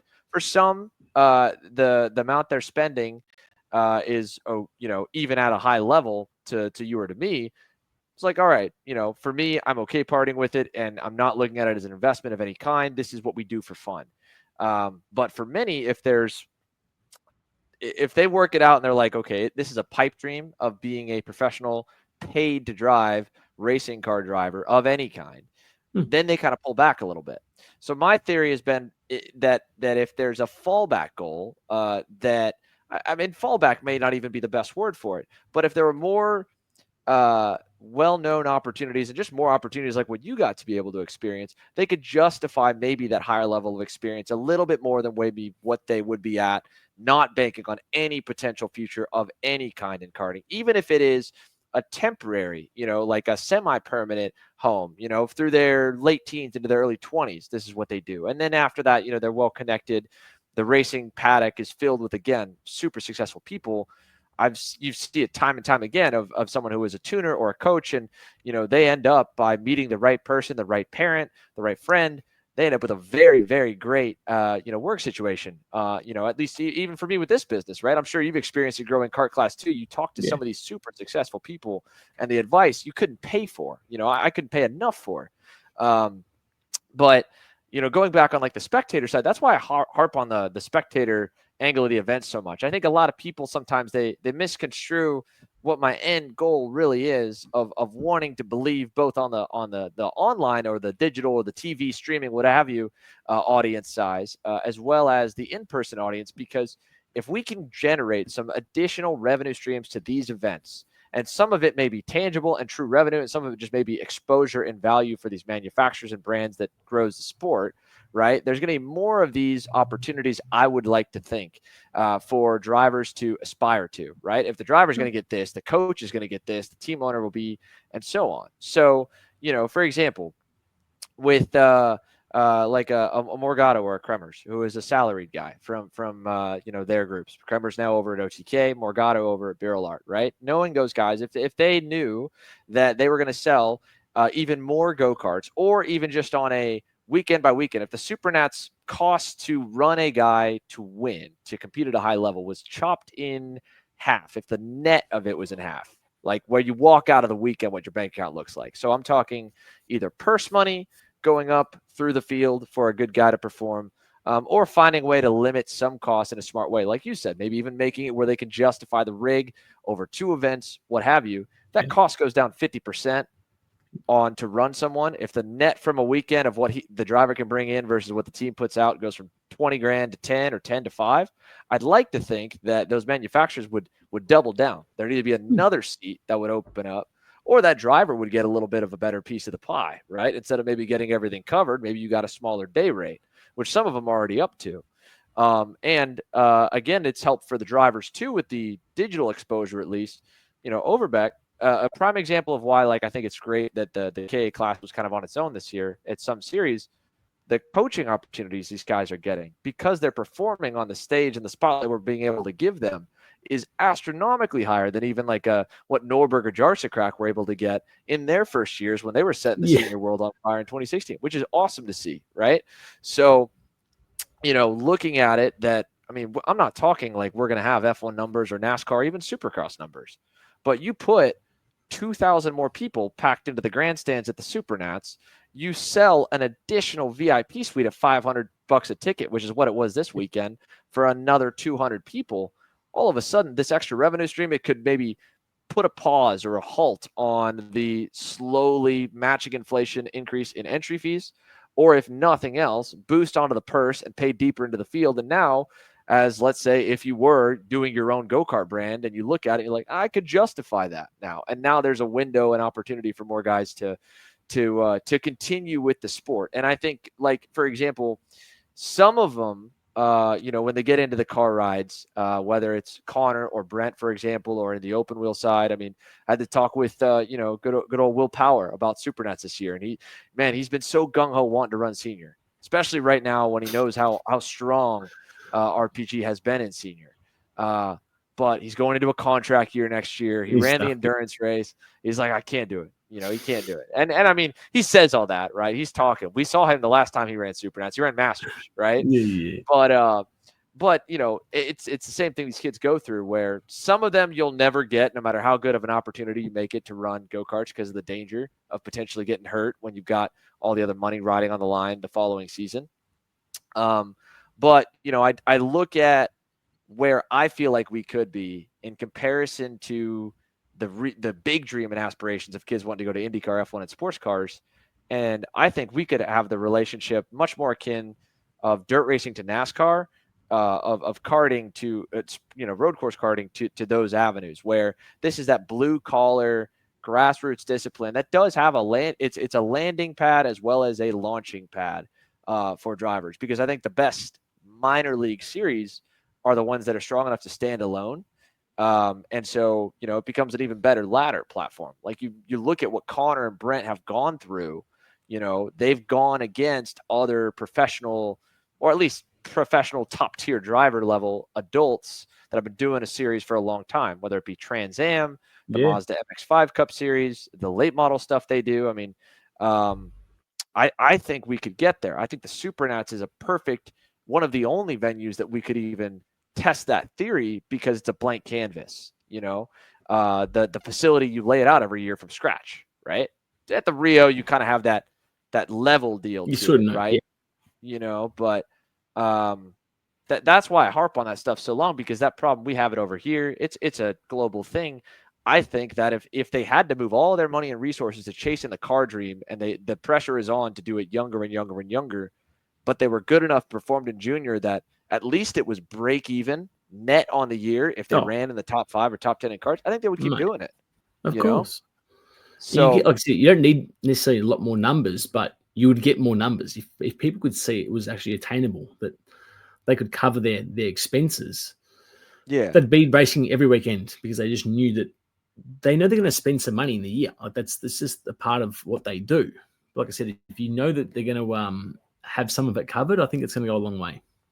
Yeah, like something to reach for at the end of the journey, right? Like that kind of carrot to dangle for them, right? Like right now, it's there a little bit, but I think it could be there more if the events weren't solely having to be funded off of the backs of the racers and their families. If we can bring in, and that's where that equation gets better, right? Like, when I say, like, I want a heavier purse, or I want, like, the cost to go down, I don't want the promoter to make less money. No. At the beginning of the show, how hard it is for the teams to make money, right? I want all those guys to be a lot more successful. That comes from getting someone else to happily, willingly part with their money. And that's where I think the spectators come from. And the in-person part has been a big push of mine that I don't have as much control over as I do with the TV side. Because, we had a deal this year, a great relationship with the guys at Simcraft and TJ Halsma. He actually was the director at the indoor karting league that I started at 14 years ago when I was 12 years old. And, or no, even more than that, 15 or 16 years ago, I was like 10. So I've known him for more than half my life. And, it was super great about, what we were trying to accomplish with them. But, they're high-end simulators. Their bread and butter is being able to show and talk and explain how high-end they are in person. So while, Kart Chaser can give a lot of exposure for brands, that's not exactly what he needs. He's a very refined, small, high-end, low-volume type of business. And they need people to experience that in person. So we were hauling their rig around and we were getting booths for them, but it wasn't cost effective for me. Basically almost all of the money into that deal went into making sure that we could get the rig from point A to point B, because sometimes we have to rent a U-Haul truck because it was a big, expensive, bulky rig, and this was their karting version. So we paused it. So, but I mean, that's just one example of another company that if we had a bigger in-person audience, that even if you had to give the tickets away, the ability that you could charge more for those vendor spots for the sponsors, more than that would be wanting to come out because the total attendance is greater. That at person or at track activation to a degree is somewhat independent. We can't just believe that the TV numbers or the stream numbers or whatever is going to fuel the ship. It's got to be, I think, all in one. And I think that's the allure of the Supernats too. You know, that kind of stadium atmosphere, right? That makes that so fun to compete in. And also, like, a parent watching with their kid online is not the same as a kid sitting in a go-kart. Like, Yeah. he sits his bum in the go-kart, he touches the steering, he starts turning, he looks at the engine and he feels the pedals. He's going to tell his dad he wants a go-kart, or his mum or dad. Like, Yeah. the touch and feel is what and that's come back to the numbers, getting into the track. It's going to sell more go-karts. We do a thing called it's called a junior sprockets program. So it's for kids that have got no experience in kart racing, and it's from Karting Australia. So they've got a truck that they take, or a transporter. They take, I think it's between 10 and 12 go-karts. They've got the suits, the helmets, the gloves. They provide the coaches, and it's very, very basic level. It's literally sit in a go-kart, start the engine, drive around a little mini track with some coaches, like in a safe environment. But bums in seats is what's getting them to then go to the local shop and to buy some karts. And they basically go to the different tracks around the country, and they get the local shops to come and support the day, so that the coaches are there, and they're the same coaches that go around to all the different tracks around the country. But then the kart shop comes in to provide some assistance, get the kid the right suit, and just to get his pedals right. So that touch and feel aspect where the parent goes, my kid loves it. It's not like hitting a tennis ball. He's driving it, 30 or 40 mile an hour, and the speed, and they watch it on TV, the F1, and that's where they've started in karting.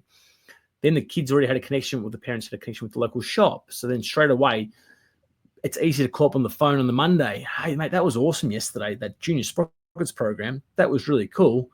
What sort of secondhand packages do you have at your shop? Mate, come down. They already know each other. Then they start getting into the club level stuff. Bit harder for you guys because you've got different associations from left, right, and center. But having a starter level for kids to experience, and that's more from your rental karting. It's not the same as, but you can have it at. There's no reason why at the Supernats that there couldn't be a Tuesday night or a Wednesday night, like something for, we advertise it, like Screws are advertisers, Kart Checks are advertisers. If you are in the Las Vegas region, like what SEMA does, they're bringing people in. But you're saying, mate, you can come and try the go-karts. This is the world's biggest kart race. This is where Max Verstappen's raced. This is where Michael Schumacher's raced. Come and drive the same track that these superstars that you're going to see in 5 years' time. Come and drive the same track as them. Get RPG to put 5 secondhand go-karts together. Get Trinity to put 5 secondhand go-karts together. Get 20 go-karts on the track, not at the same time, in a controlled environment, and you sell the dream to these people. You tell them, this is the world champions in karting. This is the biggest teams in the world. This is where CRG's there. This is where Max Verstappen was driving 10 years ago. The parents can say, holy shit, this is the team that the Max Verstappen was on. My kid could make F1. No, he probably can't. Let's be honest. He can't. But you're starting that touch point with someone. And I think that, like I said, now that we're talking about it, SCUSA might not be the Supernats because it's a big race and you don't have time just to throw these things in. But whether it's, I don't know how they would, but I reckon you could sell spots like that. If you told, we have like 40 to 50 people that come into our day, and that's just coming to Melbourne. These are just random people that just rock up and they see it online advertised. If you had a 2 or 3 month marketing campaign, I'm sure you could sell a lot of spots. And all of a sudden, there's going to be a lot more kart sales going to RPG, into Trinity, into the local guy, to whoever the local shops are. But having like a mini event on, it's like when you go to a football game and there's the kids that run out. They played halftime. There's like that. And it's something that we can do to get, and that brings in the general public as well. They're going there to watch a race. They're going to actually go and drive themselves. The kids are. That's cool. That's your next 5 years of customers, of clientele, for shops, for coaches, for race organizers. and things like that. And you're attracting the demographic that you need because you've actually advertised it to them. So you've said, come and watch the next F1 stars, and you can actually drive on the same track as these guys are gonna be on at the same time. See, my idea I've had is similar. Like one of the big things that is my off-season project here is finally polishing up our website and mobile app and TV app that we'll be able to have, kind of simultaneous with everything. And my theory with it is, there's plenty of websites that have tried to have, and some still do. I shouldn't say tried, that might be a little bit off, but a Karting 101 page or an intro page or something like that. And we have a couple of tracks that do kind of driving schools that are really driving experiences like that. And usually, I saw it at Atlanta, where, if someone could usually justify $300-$400 for a full day karting experience, they probably they're serious and have the budget to do club racing. So it was kind of a try before you buy type of thing. And like you said, it put a relationship with the local shop. So like my goal that I'd love to do would be to, once we've got our website going, we have all this natural organic traffic that the search engines are going to love because people are coming there to watch the streams and watch the other content that goes on there. That's where we can do exactly like what you're talking about and bridge the whole country where, I mean, I'm not a kart shop or kart team. I have no intention to do anything like that, but I could partner with one at every single track and leverage all these James Overbeck stars that we're making to go, all right, kid, like I put a big spotlight on you. Like you're going to go be one of the instructors and we're going to use that as a selling point, at this driving experience and partner with the nearby shop to send them in. Because like you said, that personal touch that they already have is exactly, that's why I was smiling so much as you were listing it. The exact thing, that was a big selling point that got my parents to finally bite. Cause I had been pulling on them, asking them, begging, and we just had no connection to it. And at least at that point, the internet was out and I was looking it up as a kid. But what turned the tides was we had met a friend, kid my age, parents that my parents got along with. His name is Dylan Murray. He's racing IMSA now. But and his dad did before, but they did the indoor league with me. And then they were doing club racing a year later. And we went to the club track to watch, met them. And through them, my dad was like, all right, at least if we know nothing and we don't know this shop, we don't know so-and-so, but we trust them. So we'll buy a go-kart. We'll just ask them every single question available. Right. And so being able to have that personal touch to the shop in town, the track in town, the people in town, helps. It's huge. I think it's a big selling point because it's a big investment, time and money.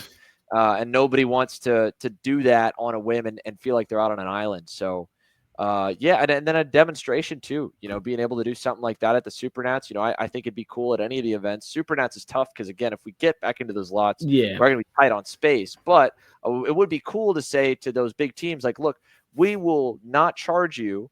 We'll actually give you a discount on your pit spot if you will help do a public 100%. display on the front end, and have someone there to kind of answer questions as people walk through the pits. And I think it also would, the other reason selfishly I think it would help is I think it would help with buy-in of everything that we're doing, right? You understand from kart, from all of the work with Kart Class, the power and that the internet is real, that all these people you're seeing subscribe and then you go and you do the camps with, like, they're real people on the other end of that line. And in the same way, like we put up these great numbers, on the live feed, on the clips. I mean, we were 3 to 4 million impressions over the weekend. Super Sunday, 53,000 views on the main feed, plus all these other ones. And some of them, right, of the live viewership might have been, a family together on one account, watching in a living room or something. But at the end of the day, the Supernats, just like as you described earlier in the show, was still the same drivers and teams and immediate families in a lot. The 500 something drivers, the friends and family, and the few extra spectators or regular karting people that were there. I mean, maybe call the number 2,000, right? But if, let's say, by next year we're able to put a marketing campaign together for 3 months out and we pack the whatever lot, if it's a speedway or if we end up back over the strip with an extra 1,000 people, and the parents and the team owners are like not shoving people out of the way, but as you're trying to, as a coach, take your kid to the grid and get them to lock in, and there's 10 people wanting a picture of your kid that you're coaching, you're going to go like, whoa, like this actually is real. It's legit. This sport has the ability to do all these things to move the needle because you've been in the sport a long time. I think a lot of people have said stuff like that. And I feel like I've, even to stream or to survive as a media company, probably in your end to even survive as an online coaching company. You have a lot of naysayers at the beginning, then you prove it, and then they come around and they believe that, but they still don't believe the next thing you want to do, right? So I would love to be able to have a bit of that in-person audience from both a growth and all the other issues listed. I think it would help me on anything else we try to do to show that like what we're doing online is real. There's real people that are watching more than just grandma and grandpa at this point. I mean, so that would be, yeah, there a demonstration of the Supernats would be a little crazy though. I'm sure. I don't know how some of those teams would pucker at a barrier track, but yeah. if they could sell the go-karts and not have to take them home, I mean, that's worth it, maybe, I know. Like, now, I'm thinking, obviously we're just talking about it as we speak now. So I'm sure we could fine tune something. Yeah. But yeah, whether it's, again, I don't know. They had a lot of space this year, but like I saw factory carts had their shifter carts out the front. You know what I mean? Yeah. Like rather than the marquees are so nice, but from the outside, no one can see in, and it's not personable at all. Yeah. Like you look at these up, and they're intimidating. You go to our Australian Kart Championship, it's the same thing. People rock up and they go, I can't even see that marquee. Like who's in there? Like it's a bit daunting for people. So for the shifter carts to be just out the front on display, that was a win. Like people just come up and just looking at the carts and touching and feeling and seeing what's going on. We need more of that, basically. Yeah. Like I think at any event, incentivizing it. And one thing that I wish we had more of in our model, and it's funny talking to some of the guys that have really known the sport for a while. I guess this used to kind of be the way, but with professional racing events, it's not just on the series to promote the event, right? You have the track that has a full-time staff, or you have the event promoter group if it's a street race, right? Whether it's Long Beach here in the U.S. or like the Gold Coast is a street race for the supercars, right? Yeah, so like you've got a promotional group and they've got their own marketing arm. So yeah, Supercars does marketing angles to help promote that event and get tickets or get suites or whatever to put it all together. But they've also got this group that's in that market, in that area and location, 365 full year. And so, I would love to, especially looking at where some of the tracks that are going to be on next year's calendar for us here in the U.S. Scoos has got 3 great, very motivated, young thinking, I would say, track ownership groups that are energized. Alan Rudolph, Speed Sports Racing Park, and Sean Bailiff over at his track in Ohio. Mike Adams at Newcastle. In the same way, the Stars guys, they've got Newcastle, they've got Charlotte Motor Speedway, which even though it's a NASCAR facility, is very excited to be having karting there. All the NASCAR tracks here in the U.S. are, and even the road courses too, because they know that that's their feeder for fans as well as drivers, especially fans, to expose them to their mega facilities.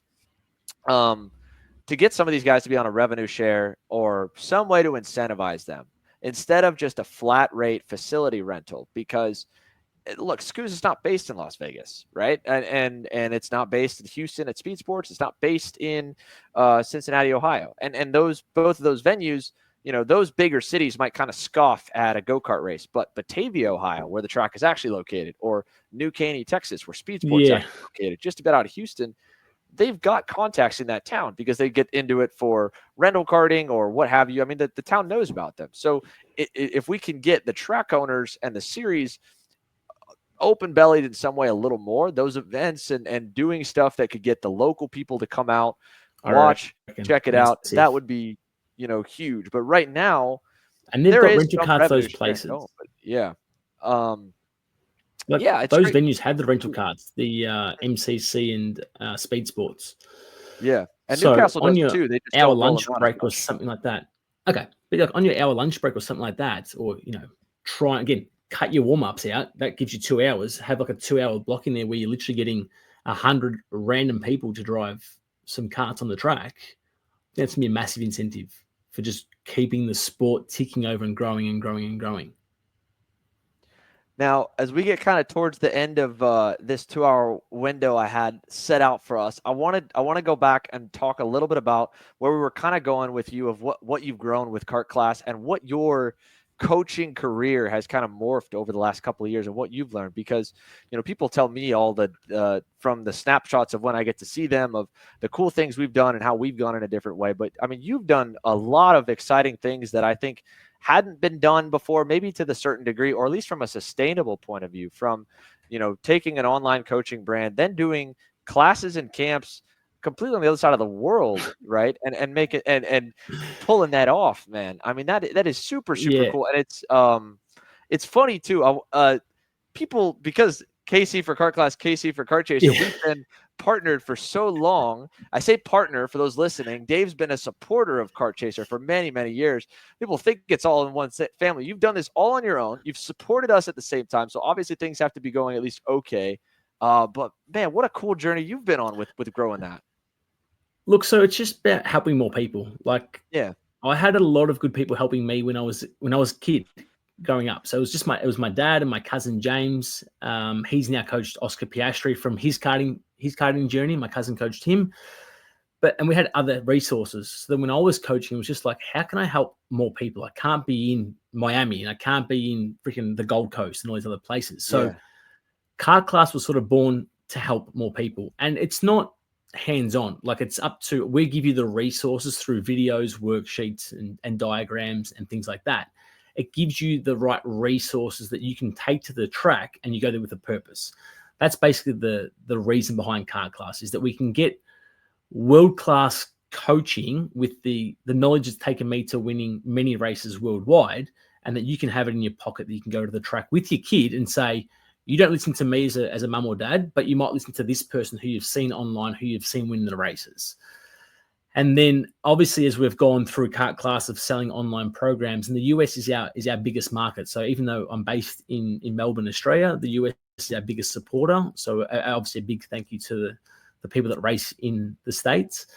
But then it was like, okay, so you guys have supported my online program. How can I actually help you on the tracks that you race at now? So that's when this year, I think it was in June, it was the summer holidays, I teamed up with Danny Formel, who's a 4-time Supernats winner and an amazing stalwart in karting, to bring some of these Kart Class members to a racetrack and to have myself and him coaching these drivers with actual on-track experience, and us to have a go-kart ourselves and to be on the track and to give them racecraft skills and race starts, and not just the fast lap, because it's not necessarily the fastest driver that wins all the races. It's how you can get around other karts and defend and things like that. So yeah, bringing Kart Class, obviously the coaching to the USA it's a big effort, because like I said, I've got a track literally 4 minutes from my front door, and I'm traveling 30 hours to Miami to run a camp.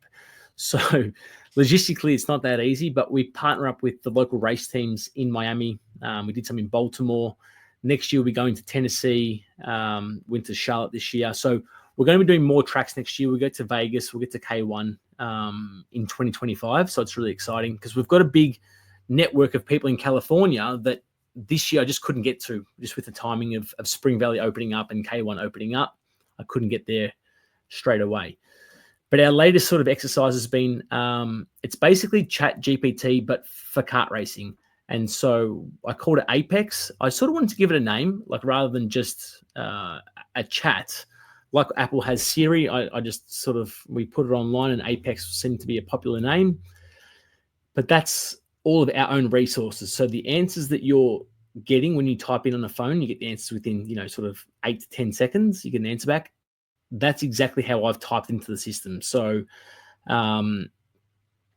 people can trust that, yeah, it's coming from myself. It's coming from Danny Formel. It's coming from Aidan Levy, who's a SCUSA Pro Tour champion as well. It's coming from drivers that have won on your racetracks.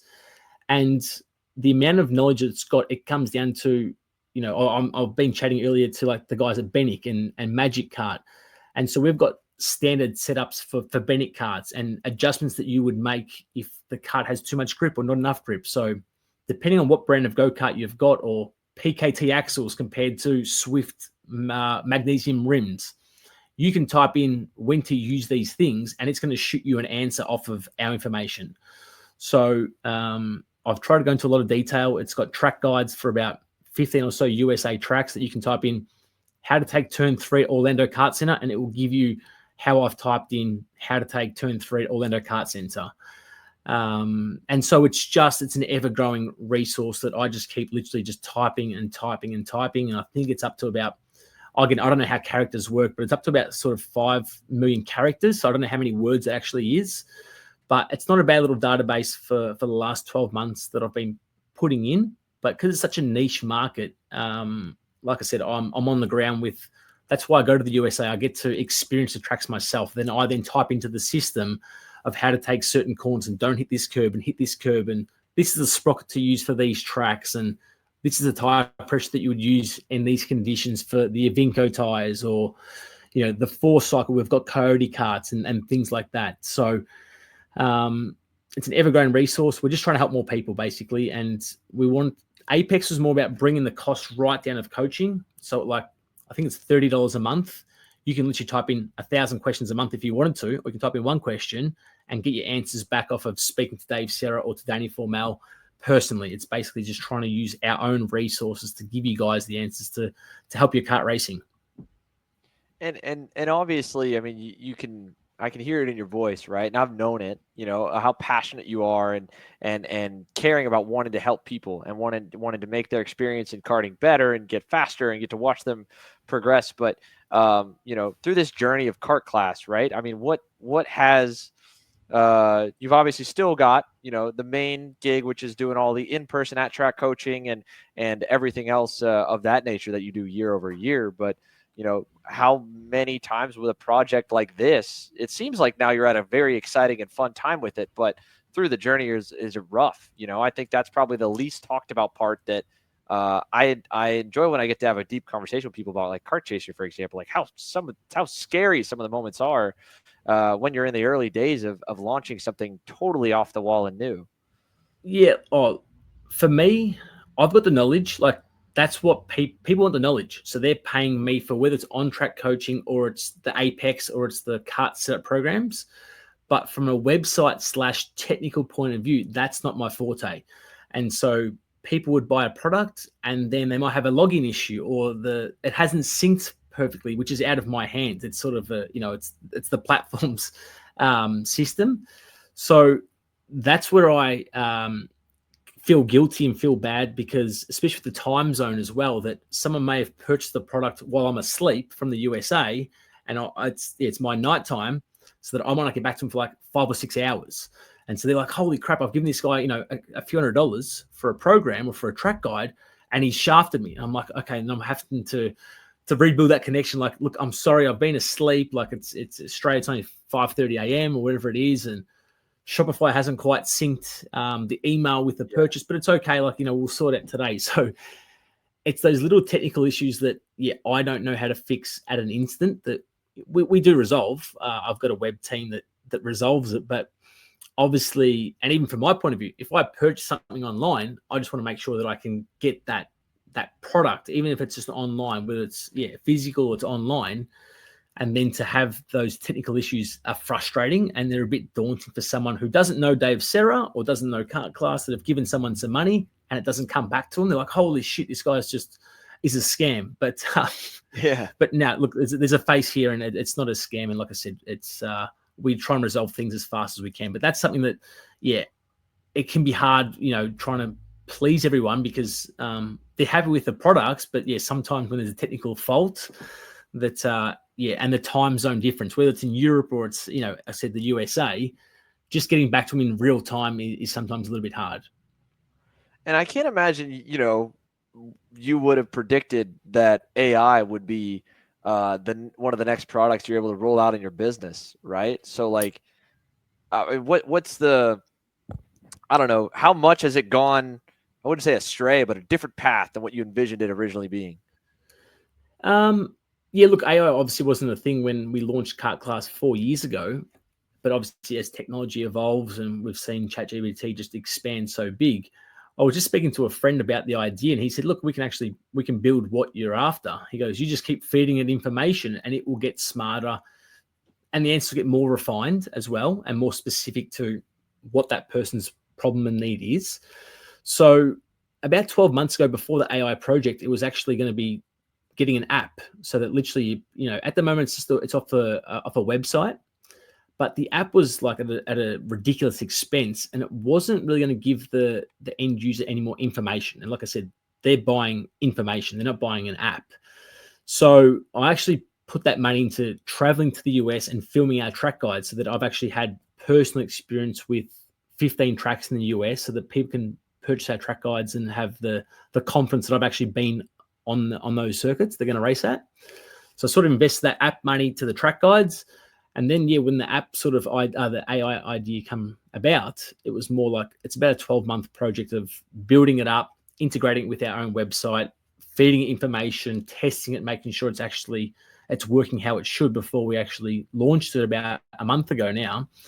But yeah, so far so good. A lot of positive, like a lot of sort of confirmation for parents of like, this is what we should change in these conditions, and they just type it in and it backs up what they were thinking. So it's that back and forth resource of, okay, someone on the other end, which has got experience with myself and our other coaches, they're sort of also backing what that parent was thinking. Or on the flip side, don't make this adjustment because, you don't want to widen the rear track if you've got no grip. Just basic things of, where it's tire pressure, it's a sprocket, having that, someone again, it's not personal. It's not like, hey, Dave on the phone, but it's still, every time I click on that, on our chat, it's everything I've put into it is actually from myself. It's not from, it's not from an outside sort of, it's not from a chat GPT. It's literally everything's myself.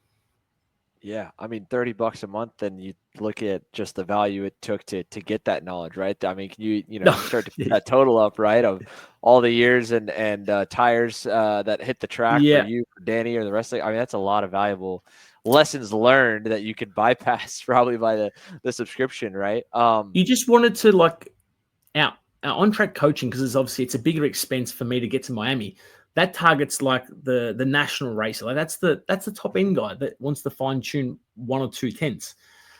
But Apex is trying to help the guy who's just gone and spent his money to go into karting. He's got no idea. He's gone to the track for the first time. What pressures do I use? Like, what do I do if my go-kart's got oversteer? They don't know. So at $30 a month, that's trying to help literally the parents, the families, just get some generic basic information and it's instant. It's not having to go and find some random, hey mate, what do you reckon? Like, and build that connection with some random person, or phoning up the engine builder or phoning up the local kart shop. It's just within 8 to 10 seconds, they're going to get an answer back on their questions. Well, I've led the way a lot for this. So before we wrap it up, we've covered a lot of ground, right? From the Supernats to the, countries and the logistics of race teams to what you've done with Kart Class and beyond. I want to kind of pitch it back to you for our kind of closing out. Is there anything, whether we've talked about or haven't talked about yet, that while you and I are here with a time to just chat, that, you'd love to bring out and close the show out with?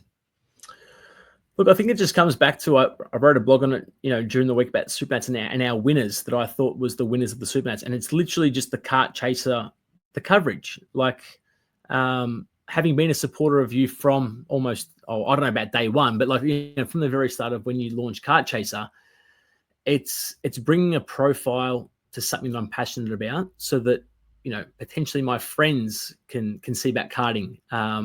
It's about bringing more families. It's just getting that personal touch.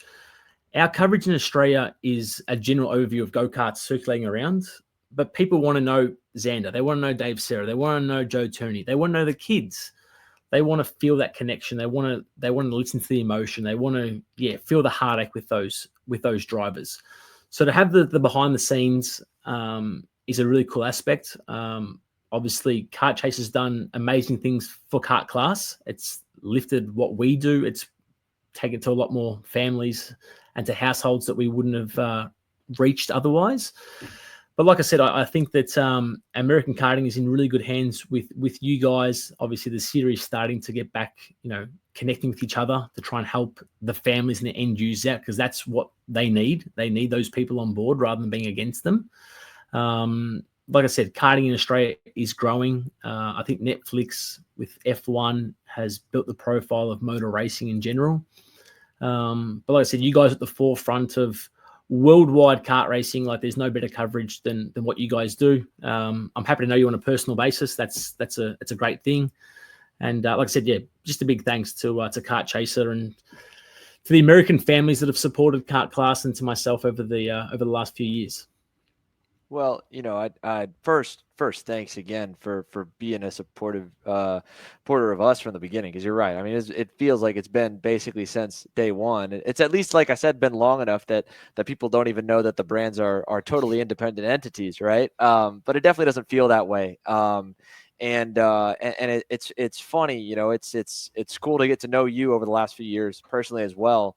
I was just a fan of the sport, barely breaking into getting to work in it a little bit, watching you run at the front of the Supernats and some of the Florida Winter Tour and American races. So it's cool to get to that part. To me, has personally been a ton of fun with the journey we've been on.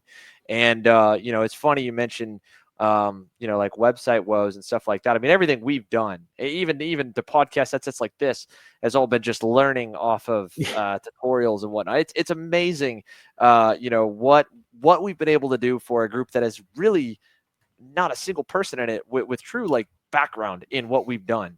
Every bit's been trial by fire, and a lot of it's, I think, almost been to a positive. There's never been it's like coaching a micro kid to coaching a master's driver, right? And a master's driver that maybe came from car racing or had been driving for a long, long time. There's no bad habits from any of my crew of how to do things, from communications to processes to learning on the system. Like, everyone is a blank slate. And the only really part that has maybe been not so much, a couple like guys that have photography on their own end, or like racers, like we did our post up to just earlier today. This podcast will obviously go out a little later, but I'm very proud of the fact that we've got like a bunch of hardworking young men and women, or young and old at this point too, across the board, that all want to be at these races that we're broadcasting, just to be at the track, at an event that maybe the circumstances weren't there to be able to race it on their own. And I think that's a testament as to why, like, the race calls, there's so much extra passion behind it. There's so much extra work on the replays to the, getting the right angle. I mean, even just having a camera guy be able to be zoomed in really tight on one or two guys and quickly flick to the right battle that, as a racing fan, you and I would want to see. That doesn't happen from just someone off the street. I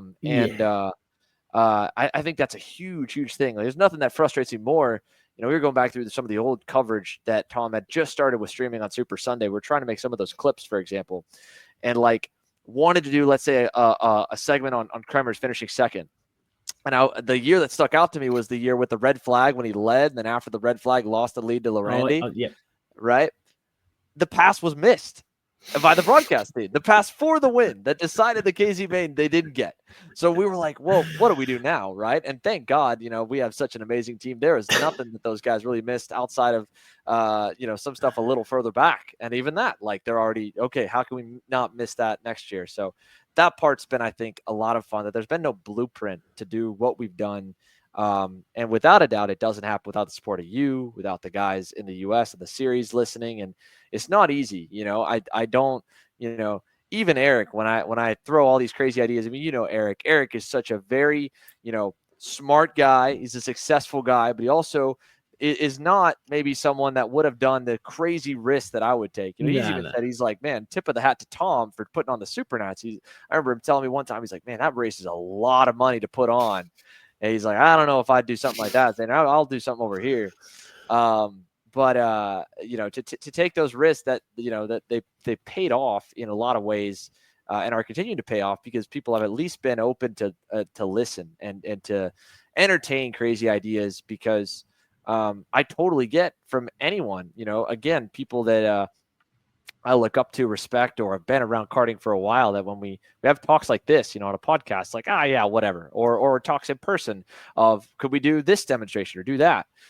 Because it's been attempted since the sports began to grow truly, to the level that any other level of motorsport was, or just bigger than what it is. And, the F1 growth globally is a huge help, without question. Yep.